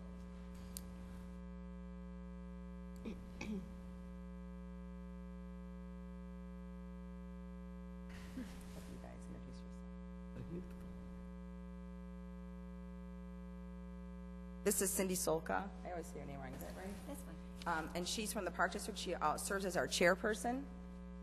Susan Chainsey from YMCA. Darlene Heslop, hospital. That's right. And Elmhurst community resident. And Darren Evans is pastor at West Suburban Church. Well, thank you all very much for your efforts. We appreciate it. All the nice things I said about Kathleen go to you as well. So, Absolutely. you know, Absolutely. it's always your job to make the boss look good, and you have, so. Great. Very good. Thank you. Anyone else? Did I see some hands over here? Alderman Nybo? Thank you, Mr. Mayor. I did have a couple questions. It's funny that Kathleen raises the issue about our involvement on this commission, because I know sometimes there are ex officio members or commissions where we serve as ex officio members. Is that the case with the Youth Commission? Yes, it is. There is a vacancy for the ex officio council member? I don't know. I think Mr. Mulliner is. Are you the member? Oh. Yes. Okay, so then I was going to say, because we should be involved. I agree with you completely on that. And then I had another question. And I've been thinking about this for a while. And maybe there's a history with this, but why don't we have youth members of the Youth Commission? Well, there is a history. Yes, there is. And maybe the history has changed. But the thought at the time was, and it was fully vetted when the Youth Commission was established, that there were, the goal of the Youth Commission was pretty simple at one time, which was to develop a way to, find youth, locate the youth groups in the community, and then pair them up with city services and/or assets that they could use. The example given at the time, and now this is 15 years ago, 16 years ago, was that in the basement of virtually every church in Elmhurst, there was a youth group that met once a month or every other week on Sunday evening, and they would they want to do things. And some of those things are very church-orientated with the mission of the church, and some of those things are youth-orientated to kind of encourage the kids to get involved in good activities. Like, gee, we'd like to run a ski trip out to Wilmot Mountain, or gee, we'd like to go down to the beach for a day, or gee, we'd like to go do Habitat for Humanity in Alabama for a week, or whatever. So how do we find the resources in that? And this oversimplifies it, but the thought was that was not a youth and government program, that was a real delivery of a city service program. And that and part of the charge to the Youth Commission was to then look for venues to get youth involved in, Alderman Rose at the time used the term, build citizenship, build public and civic participation in things like Habitat for Humanity, and doing some work associated with the church, and going to the ski trip, and other things like the Character Counts group and the Mayor for a Day program, et cetera, et cetera, et cetera, et cetera. But that this was fully vetted at the time, determined not to be a youth and government program, and we've been, with some success and some failure, attempting to recreate a youth and government program here in Elmhurst, similar to the one that was at the YMCA when I was a kid, which I'll tell you about some other time. But so that's kind of the answer to that question. Well, here's my comment and my suggestion. This is something you guys do wonderful work, and you're really truly a credit to this city. And I think there's a lot of potential with your group beyond what you're currently involved with. And one thing I think I'd like to push a little bit is consideration of youth involvement in the Youth Commission, because there's a Fifth Ward issue that I think I discussed last year when you guys gave a presentation, that I think we could make some significant headway on, and that is student drivers in the Fifth Ward. And it's something I'd like to really engage in a conversation with the students about how best to address that problem, what we could be doing better as a city. And I think that the high school students over there might have a lot to offer in terms of raising awareness of that issue, whether the programs that we currently have in place are effective at addressing that issue. And so, I think that that's just one illustration of a policy issue that we deal with, where involvement by students or youth would really help us out in our effort. And so I think it's something I'd like to push a little bit and ask for us to consider, and maybe particularly in that context of student drivers and what we can do about that issue to make the driving in the traffic around the high school and in those neighborhoods a little bit more safe. Well, I think that that's exactly why the Youth Commission is here tonight, exactly why the City and Citizens Commission was here, so that they could hear that comment, because that input is absolutely critical. Now, they're here, they heard you, you're absolutely right. I kind of interrupted Kathleen, I'll give her a second here. I'll only add to that from that perspective of 16 years ago, and again, I'm going to hasten to add, I don't know if it's still right, but at the time, to address that kind of a program, I don't know that means that there has to be youth on the Senior Citizen Commission. What it means is that the Senior Citizen Commission, acting on the, I'm sorry, I'm going to be a senior citizen, aren't I? Thank you. So I flipped it. So the youth I'm like, okay, senior citizen. Okay. No. All I right. just turned 50. The so. moment has passed. But that they are obviously the conduit and the functional group to make that happen. And that's why there's supposed to be an interconnect between your committee and that group and back and forth, and then this more enhanced one here this evening. So that's absolutely right. And I would support Alderman Nybo in his request, particularly if he made it last year and nothing happened. And why that... I don't want to suggest that anybody dropped the ball. Okay. I didn't push it last year. Okay, well now it's going to happen. All right? I appreciate your comments, and we have gone back and forth a lot about youth, no youth, and kind of how we have done that is when we've had certain things, especially with the E-Town, that was a big thing. Cindy, we did groups, specific groups with different kids, and got input from kids, and we've done that a lot with different things that we've done.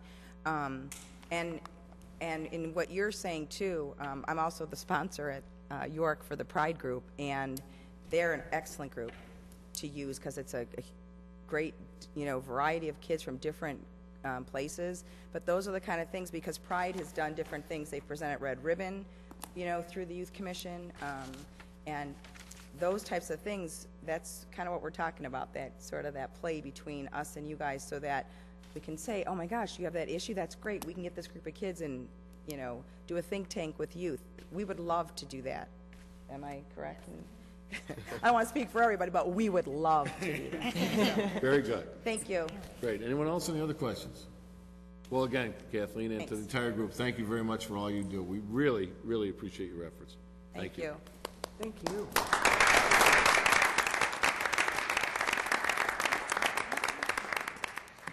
Okay, updates. Any updates of appointed elected officials on the dais?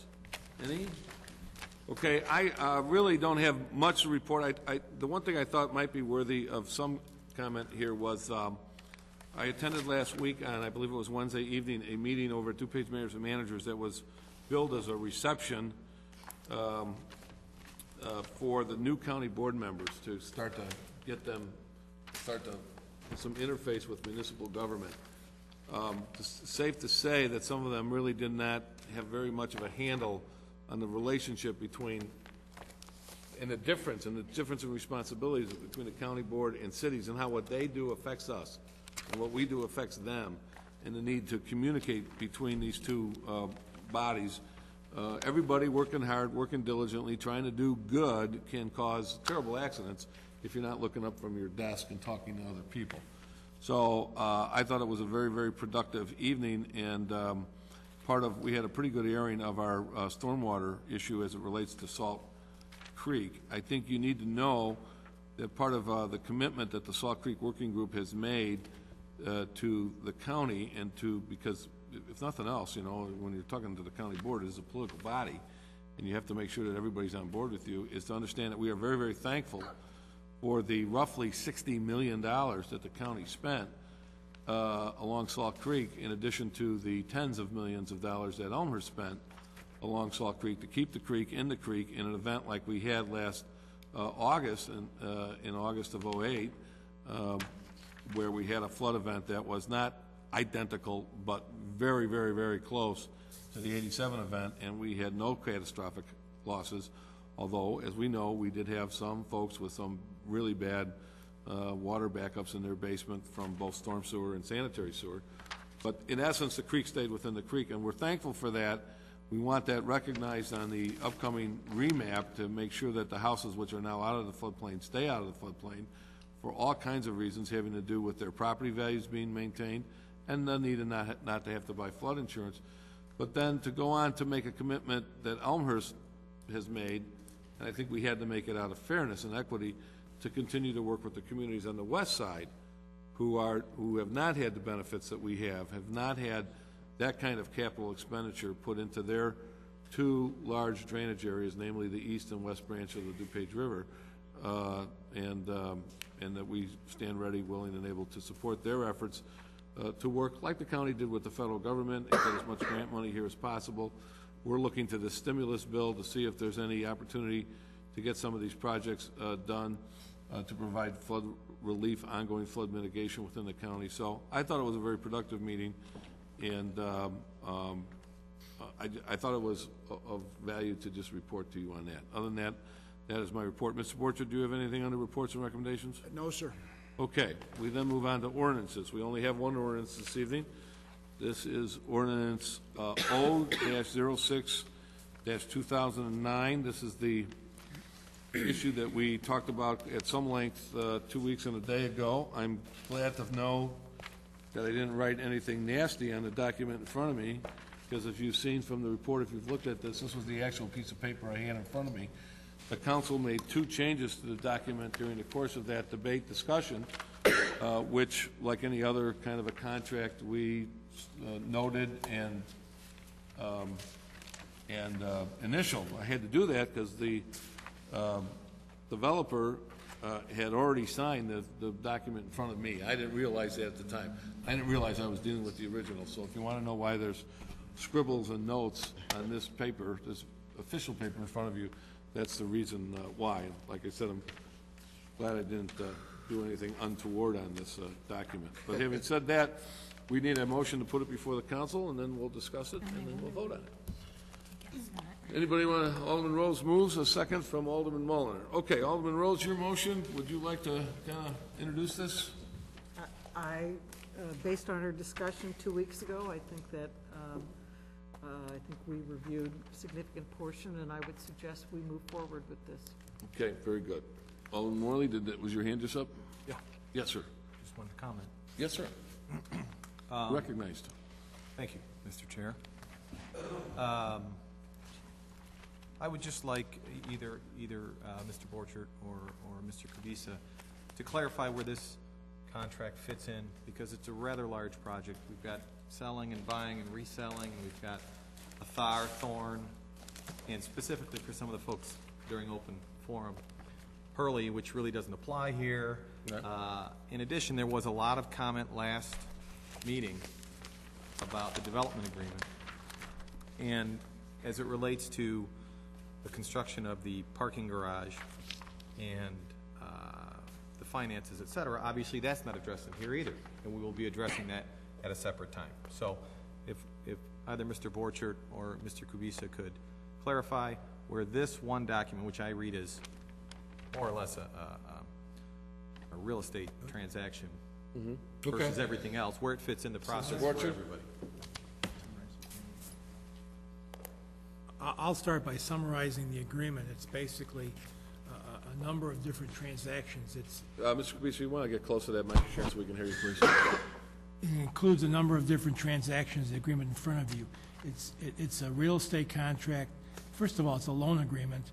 Tomorrow, there's a closing between the developer and the owners of what we call the Thorn building to purchase that building for which the city will loan $3.5 million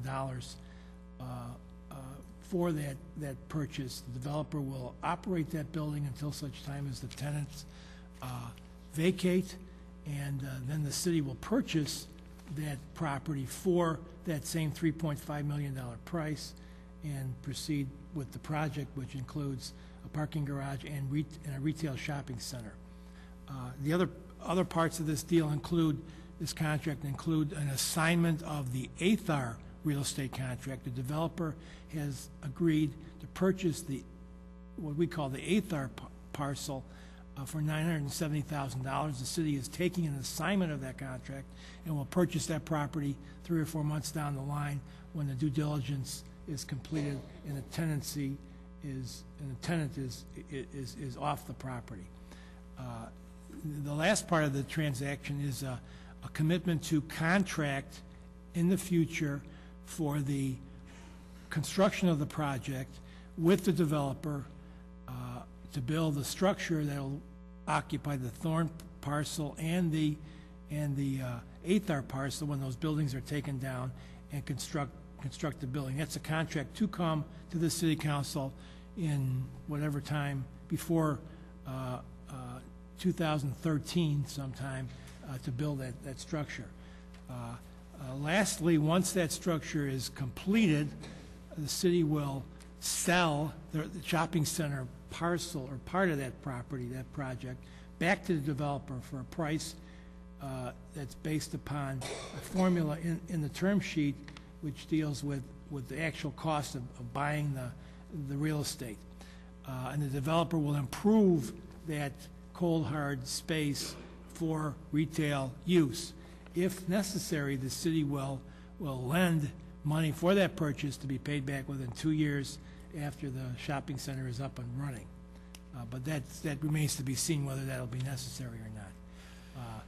That's the development agreement dealing with what's called the Addison Street Corridor Project, which involves the Thorn and ATHAR properties on Addison Street. That's what this agreement deals with. Mr. Borchert, do you have anything to add to that? Mr. Capizza spent a lot of time with the city staff and with the developer to develop that contract and the terms and the language, and is best at describing it. Relative to some of the other questions that Alderman Morley referred to, the city's financing for the project are basically capital improvement fund dollars or parking fund dollars dedicated to capital improvement investments, or redevelopment dollars coming out of the tax increment financing district, which is the North Central Business District project, which are apart from the general fund. And I know questions have come up before relative to the city's decisions relative to capital spending versus the general fund's shortfall in financing operations or services. And from my perspective, it is not only defendable but appropriate and required, in that Elmhurst isn't going out of business. Elmhurst is preparing for a better future, and in that regard needs to continue investing in its infrastructure. There's a solid stream of revenues that have been dedicated by the council's policy for investing in capital, investing in infrastructure, and that's what's making, frankly, this an opportunity to capture. Reasons that there wasn't a lot of discussion publicly, in that it involved fundamentally 3 real estate contracts that required private side negotiations with private side property owners, and an interest in that private side developer. Should they be successful, would the city be interested in being a eventual partner for a public-private partnership? It's not until those private negotiations were complete was it possible for this to become a more of a community reviewed opportunity and project. Relative to the process going forward, the development agreement does provide that the DevCom group will be the developer in a cooperation with the city, but that development agreement will involve that construction management firm, ARCO, would with city oversight and city approval, provide a design, and we will work with the city council certainly in that design contract, in the details, and with the Larch Avenue neighbors relative to the Larch Avenue project, which will come first, to make sure that there is an understanding of the project going forward, the details of it. City council will participate in that. The aesthetics, the size, all of that is appropriate to be vetted, certainly, and it will be. That construction management firm will, as the city has with other projects, let the contract out for bids to be received by the construction management firm. They'll be evaluated by that construction management firm, and a report made to the city staff and then to the city council as to which is the low qualified bricks and mortar contractor that would be part of the development project. That's how the city built the police station with a construction management firm, and how the high school, the library, and the ongoing work at the fire station has been planned and is, in some cases, being built, and in other cases, already built. So that's all. I think. Okay, very good. I want to correct an error on my part here. This gentleman came and read a list of questions, and he handed them in writing to the city clerk. She has them now. I believe it's down there on the lower dais somewhere. We should get those handed out. You've heard them already. The gentleman read them, but it might be of some value to you to have the questions in writing. Is that what he gave you today? Mm-hmm. Just now? Okay, fine. Okay. Follow. Yes, sir. Okay. Thank you. I think I understand. And the reason why I ask is I didn't want to cloud this issue. But it sounds like obviously what's in front of us, thank you, is solely to do with the Thorn and Nithar properties. It's certainly not the Hurley property.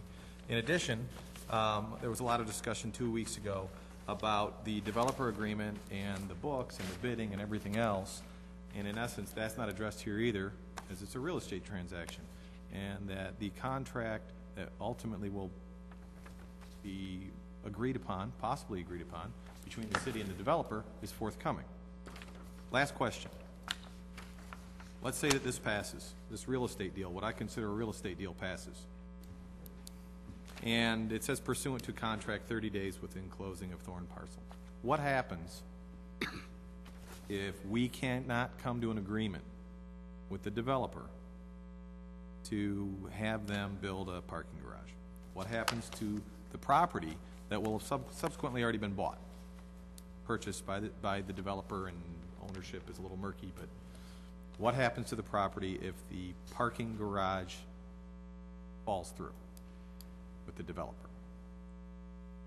Let's just say the city and the developer cannot get together. Okay. Well, that's a really speculation in 3 or 4 years from now. You know, ultimately a court could decide if we don't follow through with our commitment to agree with the developer to build that parking deck. We have a commitment here for the developer to build that parking deck, that structure, not project, I should say, not parking deck, project, subject to an agreement to do that coming up. So as to 4 years from now, if we can't agree on that, I really hesitate to say what's going to happen. Like I said, ultimately a court might decide if it comes to that. We're agreeing to enter into that agreement, so. Anyone else? Anyone? Mr. Spaniak. Thank you, Mayor. At this point, I just want to make one comment. At its purest form, this is a non-bid deal. No matter what spin you put on it, there was no RFP. Any general contractor is going to be using subcontractors who provide the best service at the most reasonable and efficient and lowest cost. And that's standard with any contractor, any general contractor. This is a no-bid deal. Don't put a spin on it, and if anything, the fact that we're mentioning other projects is basically solidifying the fact that we don't go out for RFPs and that we become a one-shop stop for certain businesses. So let's make sure we start out knowing what we're doing. We're being dictated by the developer. We don't know at this point who it makes up the LLC, yet the contract here indicates that we're entering into this agreement knowing who we're dealing with when we don't know. We don't know what the relationships or the percentages are, and this is a no-bid deal. Okay. Mr. Borchert, I thought there was some requirement for the members of the LLC to be revealed. Did you get a document to that effect? Yes, we did, and it was, as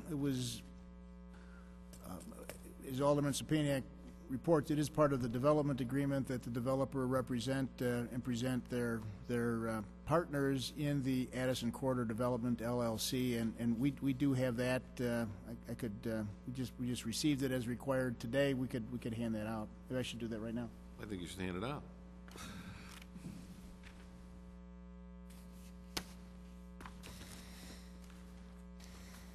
Okay. Anyone else? Mr. Brand.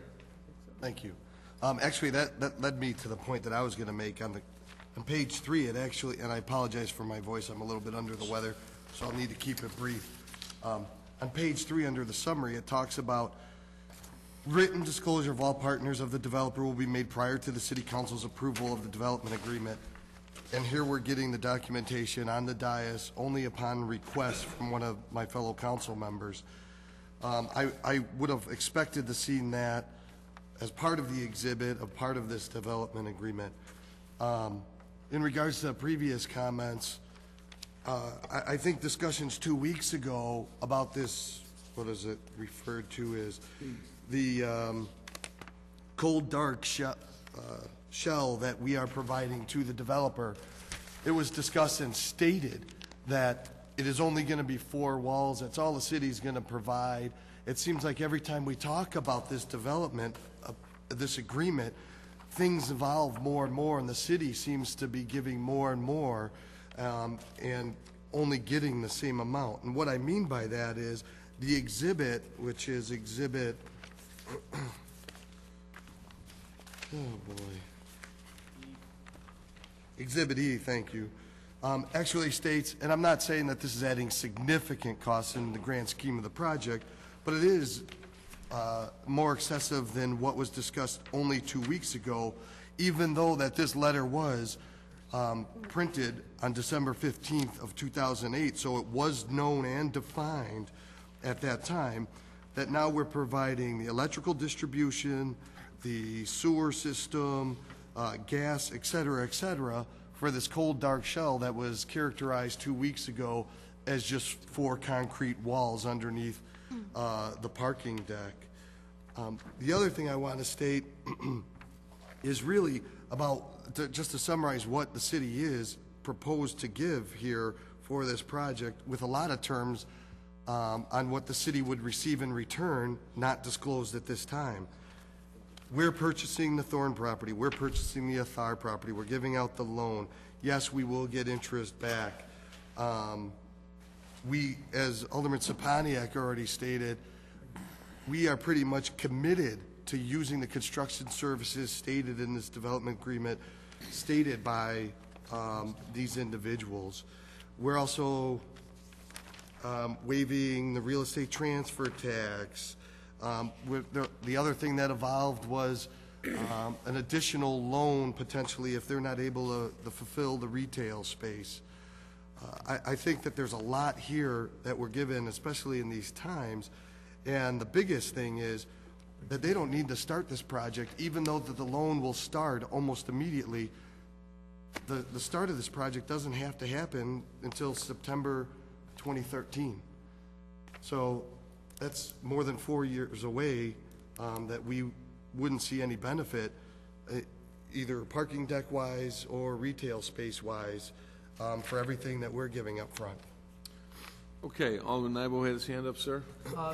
Yes, thank you, Mr. Mayor. Just a couple comments. To begin with a question, Alderman Chapaniak used the phrase "no bid." I'm correct that there's actually statutory requirements that when we procure or buy certain items or purchase certain services, we're statutorily required to submit many of those items to a bid process, right? Right. Right? Yeah. Under the right circumstances, yes. Okay, I mean, so there are legal requirements when we're supposed to put something up for bid. I just wanted to be clear, because Alderman Chapaniak suggests that we're doing something improper here, but I want to make it very clear that pursuant to statute, when we're required to put things out for bid, as we are a lot of times, we get the bid responses in our packets all the time, that there's nothing inappropriate from a legal perspective as to what we're doing here, that there's some requirement out there that requires us to put this to bid that we're somehow evading or avoiding. That's not the case. Okay.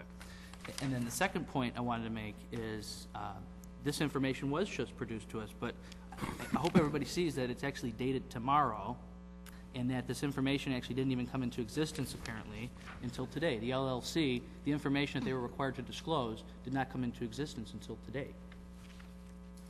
What does that mean? Well, that means that there was no evasion again, that there's no suggestion here that they're somehow withholding information. They formed the LLC today, and then the information that becomes responsive to our requests becomes in existence today. I mean, this is information that came into existence today.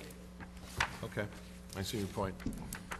I told Alderman Shea I was going to go to her. I'd like to get everybody in first before we start around again. Yeah, just one. Right? Okay. Alderman Shea? Sure. Actually, one of my questions was the partners and who they were. Is this everyone that has 1% or more? Everybody. Can I ask them? Yeah, you can ask, right. 1% or more. Mr. Hollingsworth, would you go to the microphone there? But you're on TV, so you need to, like with a court reporter, you can't give a nod of the head. You have to kind of say it into a microphone. I will apologize. I have a little hearing issue, so if I don't hear you, I'm going to have to ask again what Okay. you said. The question was, is this a listing of all the partners? And the definition that Alderman Shea gave was who have an interest of 1% or greater in this project. Yes. Right, Okay, and is it all non-transferable? Pardon me? Like, is it non-transferable? Like, once the deal's closed, they can't transfer it to someone else? Yeah, I think that's all provided for Okay, in the that's all. development agreement. Okay. Okay, just another question. For Thorn, the leases when they're up, you know, when the building is purchased, there are people that are still in there. Who is collecting or would receive the lease money? Well, the way it's structured, the developer will collect the revenues of the property and manage the property, and of course pay the debt service on the property. And I think that we feel it's appropriate, and I believe that that many within the city believe it's appropriate, because we need to be able to control the tenants for an orderly vacation of the building. I do want to make one more comment, and it pertains to the time frame of the development of this particular project. One of the reasons, obviously, that we can't commence construction immediately, which we'd love to do, is that we've got a building full of tenants. And we have another project that we will be, as soon as we can, submitting to the city for their consideration, which will be an alternative location for many of these tenants within the building. So we have a plan. I'm not sure that everyone is clear on what that plan is, but it does entail relocating many of these tenants to another Class A facility in downtown Elmhurst, and that remains to be submitted to the city. So that really does account for the timing here. Okay. Just one question for Mr. Borchert. I had asked this question of you 4 weeks ago, and you said you'd give me an answer this evening. It was in regards to that one of the developers is on our EEDC, and you know, that means he was appointed, he was approved by City Council, and he will be profiting from this project. I wanted to know, just to make everything transparent, is there a problem with this? I did explain and reviewed with the attorneys that issue. The Economic Development Commission is a group of volunteers that serve in an advisory capacity to the city's Planning, Zoning, and Economic Development Department and city generally. Mr. Hiffman is a Elmhurst resident and a volunteer to that commission, and in that capacity is volunteering his services. That Economic Development Commission does not have any access to privileged information or to opportunities that would not be just generally available to the broad public. And the attorneys have also checked and confirmed that there is no conflict. And further, the earlier action of the city many years ago in first creating an ordinance that created a local local ethics commission was not implemented because of the city following a state standard and a state system, which is why you had asked about a local ethics commission or ethics officer, and there isn't one because we just follow the state standard, and we're all in charge of monitoring ethics. Okay. All right. Anybody else? Alderman Gutenkopf. Yeah, I have a question about the very first and second pages of this ordinance. The fifth whereas clause talks about this project being a project inside the TIF. But in fact, we're not using TIF money to buy these lands. On the second page in section 4, this section seems to outline that some specific zoning ordinances are superseded by this document. And what I'd like to understand is what rules apply here. If we're using capital money, basically general taxpayer money, to buy this land and not TIF money, are there different rules, different laws that apply to the use of TIF funds versus our capital funds? And what zoning ordinances are we avoiding by adding this clause in here? Section 4 is a procedural savings clause. It has nothing to do with where the money's coming from or where it's going. Mr. Kabisa, I can't hear you. You really need to get a little closer. Section 4 is a procedural savings clause. It doesn't have anything to do with zoning or where the money is coming from or going to. As far as the funding of the purchases and so forth, again, this ordinance has nothing to do with where that money is coming from. And in fact, I don't really know where the money is coming from. Mr. Borchert can answer that question. Mr. Borchert, can you help us out a little bit here? On the financing, Alderman Gutenkopf is correct that the dollars for the mortgage for the Thorn project, Thorn acquisition, are by design coming from cash in the capital improvement fund, in that there will be a profiting by that loan to the developer, accruing dollars back to the capital improvement fund above what otherwise the capital improvement fund would be able to make. And it's judged to be a very secure loan in that if the proceeds of interest aren't paid, the city gets the property, which is what the city was interested in to begin with.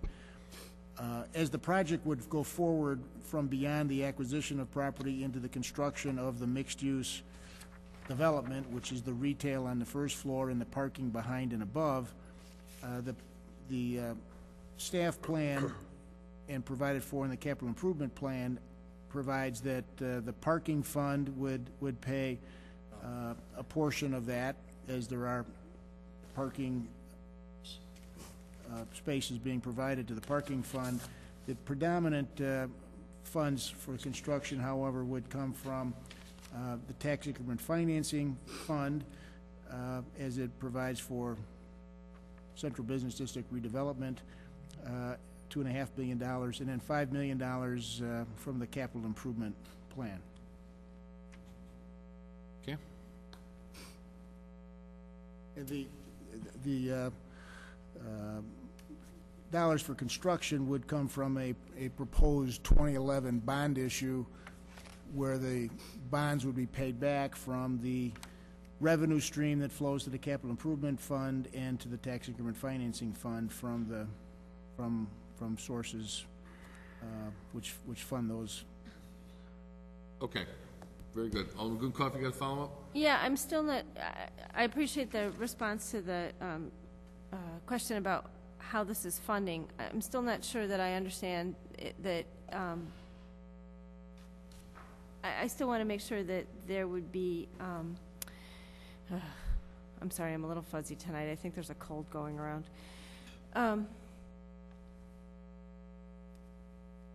That the rules that apply to spending TIF money within the TIF are the same as spending our capital improvement fund money to buy the land in the TIF.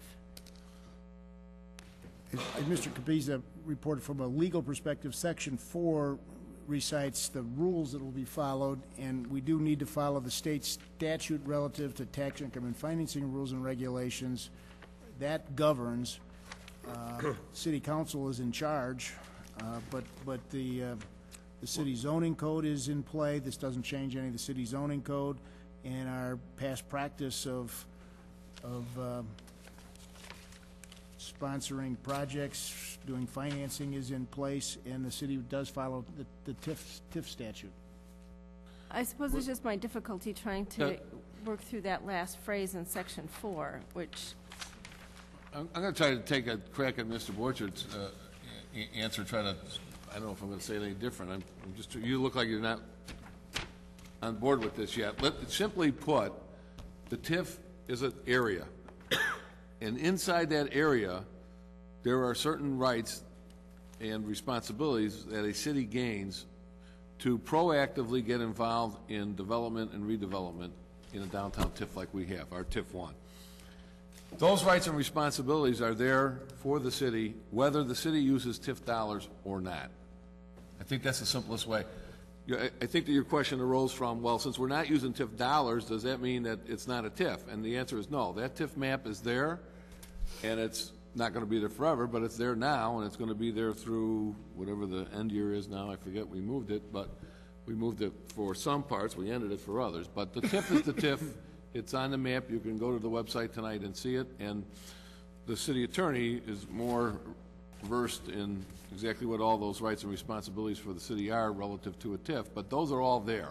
And this just recognizes that those rights and responsibilities for the city are there, and the funding source is somewhere else. The other thing then in 4 is, as we got into this on some issue a year and a half ago, is that this is kind of saying that this is the will of the council on the evening that is passed, if it's passed, and that any rules that this runs afoul of are overridden by this ordinance. That's a standard boilerplate slabbed into the back end of virtually every law passed in Springfield and every law passed on Capitol Hill in Washington, D.C. And it doesn't imply anything other than this is the will of the council, what we're getting involved in here, and if for some reason it runs afoul of some ordinance buried in our documents, that this will prevail, that this is the will of the council at this moment. Is that pretty much correct, Mr. Capizza? Exactly.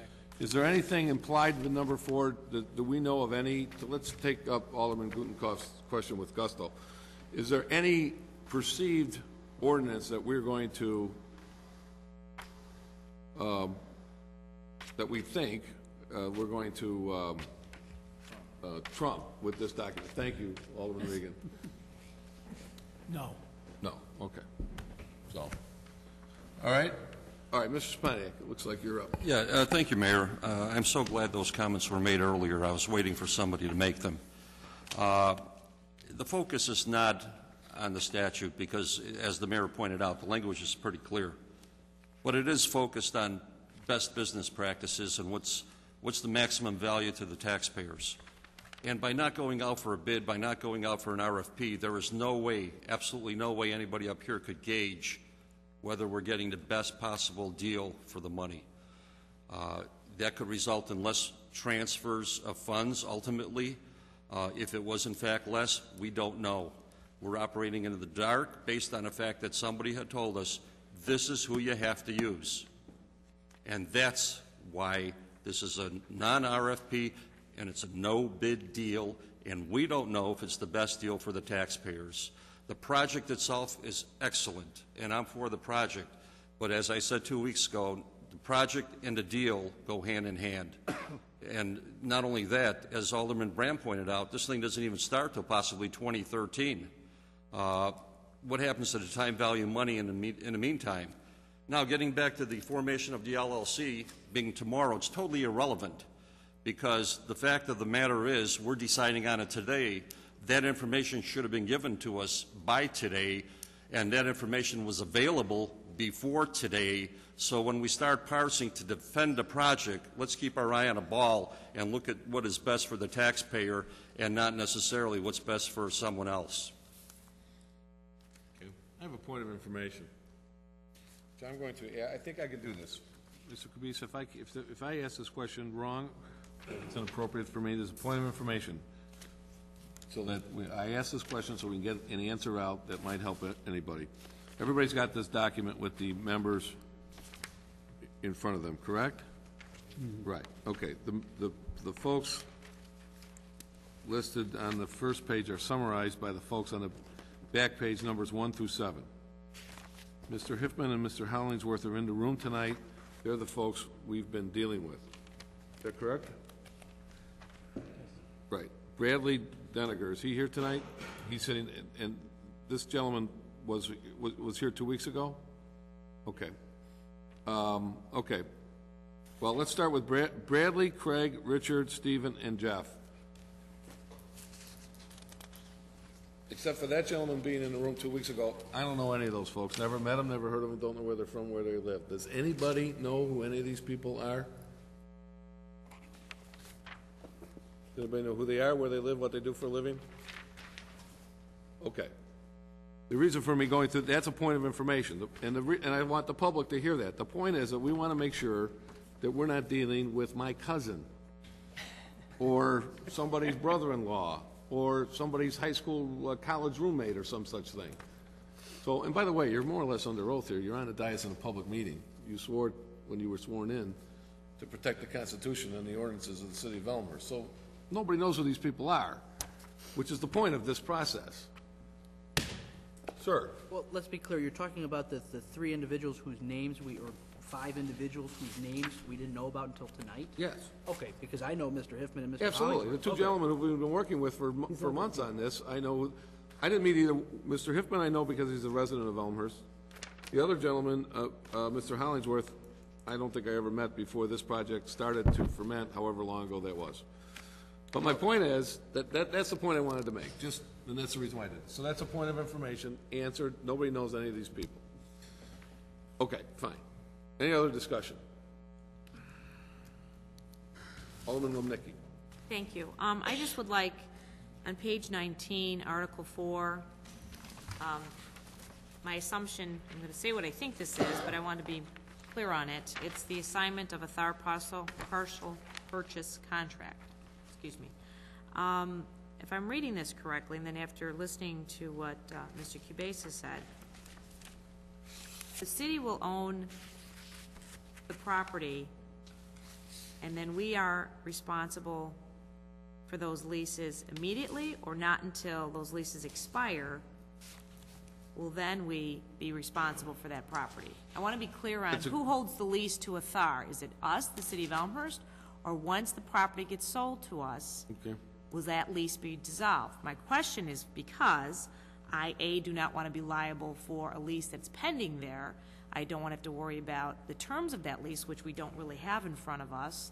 I'm worried if that lease expires next year or in 10 years from now, does the city have to now buy out another lease? So I'm very concerned on who's going to assume that lease, and does it dissolve once we take ownership of that? Because again, we do not have a copy of that lease in front of us. Mr. Kubica? We're not, the contract we're assuming provides that the tenant and that lease will be terminated, and the tenant will have vacated before we have to purchase the property. They're currently in the process of doing that by a forcible entry and detainer action, and that'll be resolved before we take title.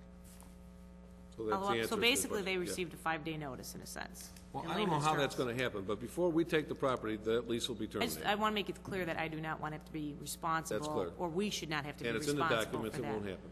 Okay, thank you. Okay. Anyone else? Alderman Gow. It's been stated a couple times by Alderman Sapaniak that this is a no-bid contract. You could interpret this differently if you see one of the partners of this contract as construction manager, where an actual builder would be bid out.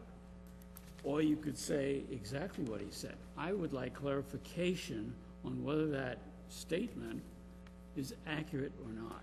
And if so, how, and if not, I'd like to know. Mr. Gow would like some more elucidation on this issue about whether this is a no-bid contract or not. I think what Alderman Sapaniak is referring to and Alderman Gow, in that this development agreement obligates the city to use the city's private side development team to achieve the project. DevCom will build the project. They propose to use a construction management firm, which has been identified, Oak Brook Terrace firm, Arco Murray, which is involved as a construction management firm. That's not a, it's a construction management design, build, oversight. The city has not even received a price yet for what that work will be. That's a contract that is yet to be developed. As it's developed, it'll be negotiated. The city has the right in the development agreement to oversee and approve the architectural plans and the construction project. And in that regard, we'll be looking at the fees involved, the professional fees. It's a professional fee. It's like an attorney. It's like a doctor, an accountant. We will see as a city, and the city council will see, the professional fees proposed to be charged in that development contract from Arco Murray through DevCom in the city partnership deal. I assure the council that the city staff will look at that construction management fee schedule like the city does its review of professional services for accounting services, CPA, audit services, for legal services, consulting services, paramedic services. We look at those and compare them to the marketplace and report engineering services. Again, same thing. We don't bid engineering services. We receive proposals, review them, and then make a decision to go forward or not go forward with that professional service designed to do what the city needs it to do. In this case, we're committed to work with DevCom and Arco Murray, but we will negotiate that contract, and the city council has to approve it. That contract, though, will provide that Arco Murray will get bids. The city's never used Arco Murray. The city has used Turner for construction management services. The city's currently using McHugh for construction management services. So even in that regard, the city has not used the Broad City. The library used a different construction management service for the library project. The school and the park have used McHugh, but I've just named 4 different construction management services that have been used in this community to achieve the desired end. Okay. Anyone else? Alderman Spivey. Thank you, Mayor. In the contract, there's a couple of sections where there's some pretty soft language about environmental issues, and the language basically indicates, to the best of the developer's knowledge, so-and-so, as far as the property goes. Is there going to be a phase 1 on any of this, or phase 2 or anything? Is there going to be any kind of environmental studies? Good question. Mr. Borchard? There is a phase 1 which the city has on the Thorn building, and the city did its own review of the Yathar site and has confirmed that there has never been anything on the Yathar site that would have an environmental risk to it, particularly not a risk understanding what's proposed to be built, which is a foundation for a above-grade structure. So there is a Phase 1 on Thorn. The city did its own review of the history of development on the Yathar site. Okay, a follow-up, if I may. Sure. Getting back to this LLC, a couple of weeks ago, we mentioned, I think it was mentioned on a dais here, that some of the members of the development team also include the ARCO people. Who are the ARCO people on this list? Who are you know, whose construction company we have to use? Starting from Brad Danaher down. Dan Hiffman, Dave Hollingsworth, and then Brad, and everyone down. So the four people you don't know, I go to the right. Okay, so you're part of ARCO also? No. You're not part of ARCO? Okay. Correct. The ARCO members start from Brad Danaher down. I believe it's the four other people below Brad Danaher are members of ARCO. Okay. All right, thank you. Including Brad Danaher or not? Pardon me? Including Brad or not? Correct. Brad is... So the 5 people from Brad down. Excuse me, correct, 5. Okay. One last comment. Yes, were we able to get any kind of costs from Charlie Van Slyke on this? Were we going to look at some costs? On the parking deck? We don't have the parking deck cost yet. Okay. All right, thank you. I don't think that Charlie Van Slyke would be the expert we would use to look over the shoulder of the developer in terms of the parking deck costs. He's more of what he does for the city, I would say, falls under 2 basic headings, which is one, kind of in-house real estate appraisal and advisement, and he negotiates for the city when we seek to sell a property or buy a property or terminate a lease. You know, we often hear, like over in this building here on York Road, well, there were, I don't know, 14 different tenants in the building or something like that, and the city's going to try to talk to those people and see who wants to leave. As you heard me say 2 weeks ago, when you say who wants to leave, half the building empties out before you leave the building. It's Mr. Van Slyke who goes in and asks that question. So that's the kind of stuff he does, but he's not a construction expert, nor does he hold himself out to be one. So, all in good and Thank you. When we entered into the purchase agreement for the Hurley property and these 2 properties on Addison, we were told that they were all linked. But I don't see anything in this contract that talks about that linkage, the stages of construction, kind of what has to happen when. This is clearly solely focused on Addison Street, but we've been talking about how these 2 or 3 properties are tied together, and we haven't addressed that at all. Is there a reason for that? Why isn't that in here? Why aren't we talking about them together anymore? Mr. Borchard?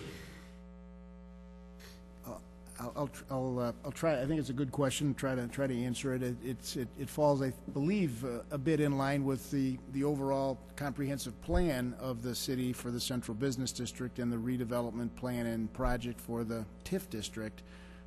It's to allow the overall Central Business District to achieve its highest and best use. And in that regard, the city's completed a comprehensive plan that does provide for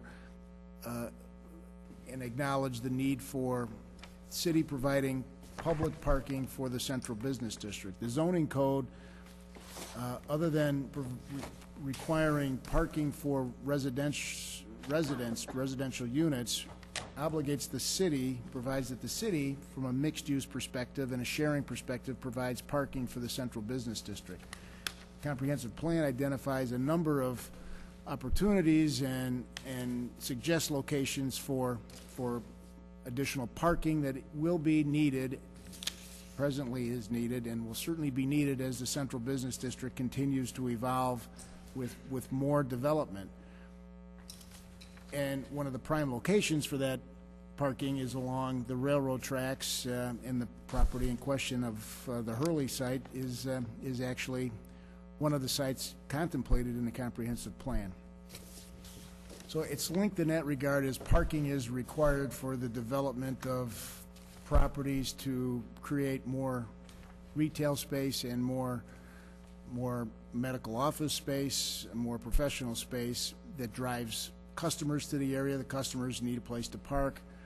In that regard, the ability of public parking to be created in the short term as it's needed was very important and critical for the DevCom private side proposals to continue to go forward, which involves securing site where the city will be a partner for the parking side, but the DevCom will be the owner-operator of the retail site. And Mr. Hollingsworth indicated that other parts of their overall project involve other construction projects yet to be specified. They're still in negotiations, but involve the opportunity, at least, the hopeful opportunity to provide medical office space, other professional space, and other retail space, which once it's built would require public parking. So we know, I know, the economic development, Elmhurst city offices know that one of the first questions asked by prospective investors in the Elmhurst community is, where's the parking? So I think that's key as to why the Hurley site was identified by DevCom as an early solution to the problem of developing and redeveloping the Elmhurst downtown. Long answer. I hope I answered that. Parking is the thread through it all. Follow up. I think you lost me somewhere in the middle. I really didn't follow that at all. My understanding was that the Hurley property at First and Larch is going to be commuter parking, so I'm not really sure I kind of got that whole... Well, let me take a crack at it. If, and I'm not saying this is going to happen, if the Hurley parking is all commuter parking, I would assume that much of that parking is commuter parking that's somewhere else right now. We can move it into, if we give it a new place, then we are freeing up service and shopper parking in downtown. As you've heard me say, I hope you've heard me say many times, the thing holding back downtown redevelopment, well, I have to kind of say right now, besides the economy, but before the economy fell apart, the thing holding back downtown Elmhurst redevelopment was parking. Every developer, every store owner, every customer that comes to downtown Elmhurst has an issue with the parking. If we can free up parking or create parking, and both of these structures create parking, then we will be attracting a lot more development to downtown Elmhurst, a lot more development / redevelopment. The marketplace will do that and respond. I have been led to believe that Mr. Hollingsworth and his team have ideas along those lines, and that they will be part of that response. They might not be all of that response, but they will be part of that response. And that the idea is to create parking in places that are designed for it, that are zoned for it, that make sense for it, that are in our comprehensive plan for it, that then will let out that leash that's holding back downtown redevelopment to a much further unknown point. But that's going to take, quite frankly, some years to develop. And if I'm a developer, if I go to the city of, I'll just make it up, I'm not a developer, but if I was, and I went to the city of Waukegan, and the mayor said, oh, sure, Tom, go ahead, invest your $20 million in this building over here, and oh, we're planning on doing the parking deck over there. It's in our comprehensive plan. I'll say, I might say yes, but I might be inclined to say yes, but I wouldn't say yes until I see that parking deck going up. So the point, and this is how Mr. Hollingsworth started his presentation to the city, you have a huge potential here in downtown Elmhurst. There's a lot of obsolete structures, there's a lot of obsolete uses. We think that we can unlock, but the key to unlocking the future of downtown Elmhurst and making your comprehensive plan for the city, that is to say, the city of Elmhurst comprehensive plan, which is the document in which we embed our hopes, dreams, and aspirations for our city, let all that happen. Something has to happen. And what has to happen is the creation of more parking. So that's kind of the answer. Can I follow up on that? Yeah. I'm not sure that gets back to my original question, which was why aren't the two projects linked in this document? But you sparked something that a thread I'd kind of like to follow about parking, and that's that if we're building a commuter parking deck on the Hurley property, and that's going to free up parking in downtown, Yeah.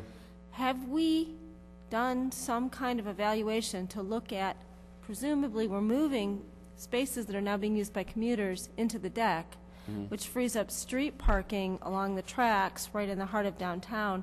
How many spaces is that going to open up for shopper parking? If it's opening up a lot of shopper parking, why do we need a parking deck on Addison?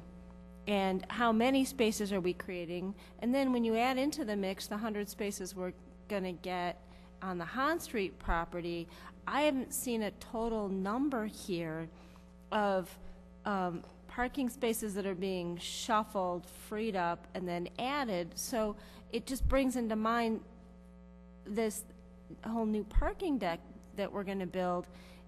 Are we going to, God forbid, have a glut of parking in downtown? If we're moving all this street parking that you just talked about into the deck at the Hurley property, which again is not in this agreement, and I'm kind of wondering what the staging, what are the steps involved here? And we've talked an awful lot about the, moving these medical offices, where are they going to go, but yet the deck is going to be commuter. I'm a little fuzzy on how many spaces we've created. I'd really like to see some of that evaluated a little bit more detail. I think the chances of creating too much parking in downtown Elmhurst are not very great, but I'll let Alderman Rose in. There's other people who have come to bear here. So Alderman Rose and then Alderman Regan. Well, I think that assumes a no-growth scenario for the city, and I think that that would be incorrect. One of the things we've heard from people over and over, there are types of businesses they would love to see in Elmhurst. All of those businesses are dependent on parking. We are aware that Anderson's bookstore left this city. Many people I've talked to would love to have another large bookstore, but they left because there wasn't sufficient parking. So I think to say, well, we have a glut of parking, that really assumes no growth, and I think that's not a model that makes any sense. Many people, let me just address also as well the increase in commuter parking, because someone mentioned that. Are these going to be people coming from outside the community? I think there's increasing interest in, a lot of people have talked about it in terms of green technologies or sustainability efforts, using public transportation.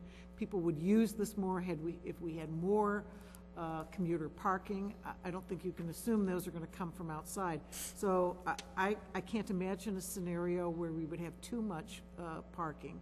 There are many ways that we can approach this in the future, which are, first of all, when we built the Schiller deck, we anticipated it would be a certain number of stories. We only built 3. We then later went on and built the top deck on that, actually based on cheap money, but certainly on need. So I think we can think about it that way. Parking, if you have it, they will come. If you build it, if you build parking, they will come. Over and over and over, that's what our merchants tell us, and that would be my response to that. Alderman Regan. Yeah, I'd like to pick up on Alderman Rose's Field of Dreams theory of parking. If they build it, they will come. I think we've suffered from the reverse, actually, that we haven't built it and they haven't come, and that's one of the reasons we're sitting here tonight. Correct. How many people have said, maybe we'd like to come, but we have this problem. So I spot on this. I think that we're only going to get more commuters, not less, over time for a variety of reasons. This attracts people to our town. It's a complete win situation. As to why it's not tied in here today, I think they're related to the extent there's a bigger vision, right? But the Hurley property, is not integral to what's happening here today. I think, we hope the Hurley property proceeds, but if it doesn't, this is a standalone kind of project here. I think it's also probably, without, knowing 100%, there's a timing issue here. I believe the Thorn closing is tomorrow. And so the Hurley thing is a little bit more on time. So I think there's a temporal nature to what we're doing here tonight. To address, I guess, why I have the floor, a couple things. This is a public-private partnership. We have been trying to get public-private partnerships and getting to this, what I'll kind of cleverly, not cleverly, whatever, say the ARCO angst. And this is kind of what comes with the private part of this thing, right? They're bringing to us something that we didn't have. And you know what? They're a construction management company. I think there are enough bells and whistles in here for me, and that I don't think that we're being sold a bill of goods on this. You know, Alderman Spania correctly has in mind what's in the best interest of the citizens. I'm going to drive home down Addison tonight. I've been driving down that road for the 8 years I've been sitting here and whatever, and I think what's in the best interest of the citizens is to pump up the utilization of that property. It's certainly underutilized now, and what's in the best interest of the citizens, I think, is that we maximize the value of that property. If it all goes sideways, as Alderman Nybo was pointed out before, and other people have said, if it all goes sideways, at the end of the day, we end up owning property that we couldn't otherwise control. That's in the best interest of the citizens. So we tonight, by a positive vote, can do what's really in the best interest of the citizens, and that is get control of an integral part of our downtown and see where it goes. And I think where it's going to go is nothing but up. Mr. Nybo. Thank you, Mr. Mayor. To address Alderman Gutenkauf's point, is the interconnectedness of this project, I think, is mostly on the private side and not on the public side. I mean, from our perspective, I don't think we need to have intertwining legal documents that link these projects together. But on the private side, it's from my perspective, easy to understand the interconnectedness of it just by using the concept of supply and demand. Right now, there's a demand for downtown parking on Addison, but there's not a supply. Right now, there are people using Addison commuter spots or parking on Addison or in that vicinity for commuter parking. So there's a supply of commuter parking. But what's happening is by this contract, what we're doing is we're now going to create a demand for medical office buildings. And what they're next going to do is then create the supply for medical office buildings and thus pull that demand off of Addison and put it, in a more appropriate location. What they're also going to do is build a commuter deck. So they're going to create a supply of commuter parking in a more appropriate place and bring that commuter parking off of Addison. And what's going to replace the medical office buildings and commuters parking on Addison is going to be more supply of parking. And when we build more supply of parking, we're going to create a demand for development. People will come and they'll want to develop. So I think using the concept of supply and demand, if we provide the supply of parking in Addison and in our downtown, in the heart of Elmhurst, there will be a demand for development from the private side that we won't have to engage in a development agreement like this. It will come. If we provide the parking, like Alderman Rose said, it will come. But this all needs to proceed in a chain of alternating supply and demand to more appropriately allocate the uses of our downtown so that we move medical office buildings away from what could be thriving retail, and so that we put parking where it's really needed, which is right near where retail currently is and where we want it to be. So I see it as a supply and demand on the private side that creates the interconnectedness. Okay. Alderman Spani. Thank you, Mayor. Just a quick one. We heard a lot of good reasons for the parking. That leads me just to ask a question. What's the reason then for a 4-year window before the possibility of even starting, going to 2013? Mr. Borchard, as you work this out, do you know the answer to that? That relates to the Thorn site, and that corresponds to the last lease vacate date. My understanding is the developer will try to vacate that building sooner, but if he's not successful, the leases will terminate. The last lease terminates at about that time. Would it be right to characterize that as the worst-case scenario? Yes, yes. But they're going to try to negotiate folks out of that building earlier, right? Yes. Okay. We'll see how it goes. That's the worst-case scenario. Okay. All right? Thank you. All right. Okay. Seeing no other questions or comments, I'd ask the clerk to please call the roll on the motion before us. Rose. Aye. Mulliner. Aye. Regan. Aye. Gutenkauf.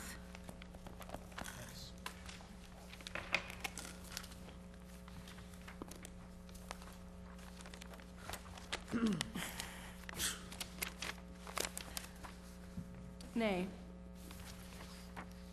Did you say nay? I said nay. I said no. Leader? Aye. Shea? No. Bram? No. Gow?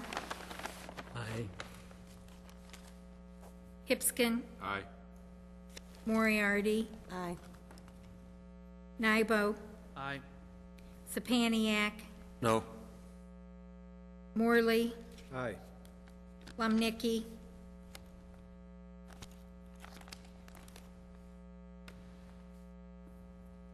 Aye. Okay. 10 ayes, 4 nays. That's it. 10 ayes, 4 nays? Okay, that motion carries. Okay, very good. I'd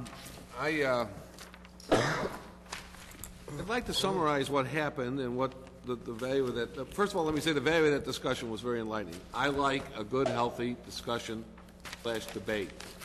It's the right thing to do. It's the proper thing to do. People articulate what they like. People articulate what they don't like. People use their likes and dislikes as upon which to base their vote. We take the vote and we move on. That's exactly what happened. That's good government. That's the way it's supposed to go. As far as the merits of the program, I'm not going to speak to them at this point. I think there's been plenty of that on both sides. I think that I'll talk to anybody who wants to talk about it after the meeting, but I think we have a decision by the council. I think it's a proper decision, and we'll just move on from there. So, okay. Having said all that, other business. Mr. Spaniak. Oh, thank you, Mayor. I've got some requests from residents, you know, given the budget issues that you hear about in the city, and we had passed that home rule sales tax that was going to generate about $3.2 million at its best projection at the time. I've received some requests from residents who want to see that discussion from the September 2nd meeting, but it's not on the website.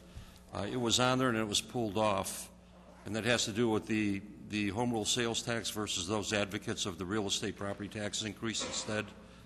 And I was wondering if that can go back onto the website. And also going forward, rather than VHS tapes, maybe the duplicates can be DVDs or newer technology. I will, my understanding is all of the council meetings are available on the website. I'll check into that and get them posted or report as to what the problem is, but we'll try to get that back on. All right, thank you. I was under, excuse me, I'll say, I was under the understanding that the copies being made available at the library? Is that what you're talking about? No, the link on the website. No, but you were talking about... Oh, and I was saying that if the we, DVD version. use a DVD instead of VHS, I understand, I think they're VHS still. Yes. Are they? Yeah, that's right. Really? Still VHS. I thought I asked that question some time ago. Well, I think that's absolutely right. I don't... My wife and I had that same discussion in our house. What are we keeping these tapes for? We don't have a player anymore. Right. So, and most people won't. I don't even know if you can buy a player today. I suppose you can if you look around, but they're not easy. So, yeah, clearly that technology needs to be updated. If it's not, we'll get you an answer. All right, thank you. Thank you. Anybody else? Announcements. Motion to adjourn. Mr. Morley moves. Alderman Gutenkopf seconds. All in favor signify by saying aye. Aye. Opposed? Hearing none, that motion carries.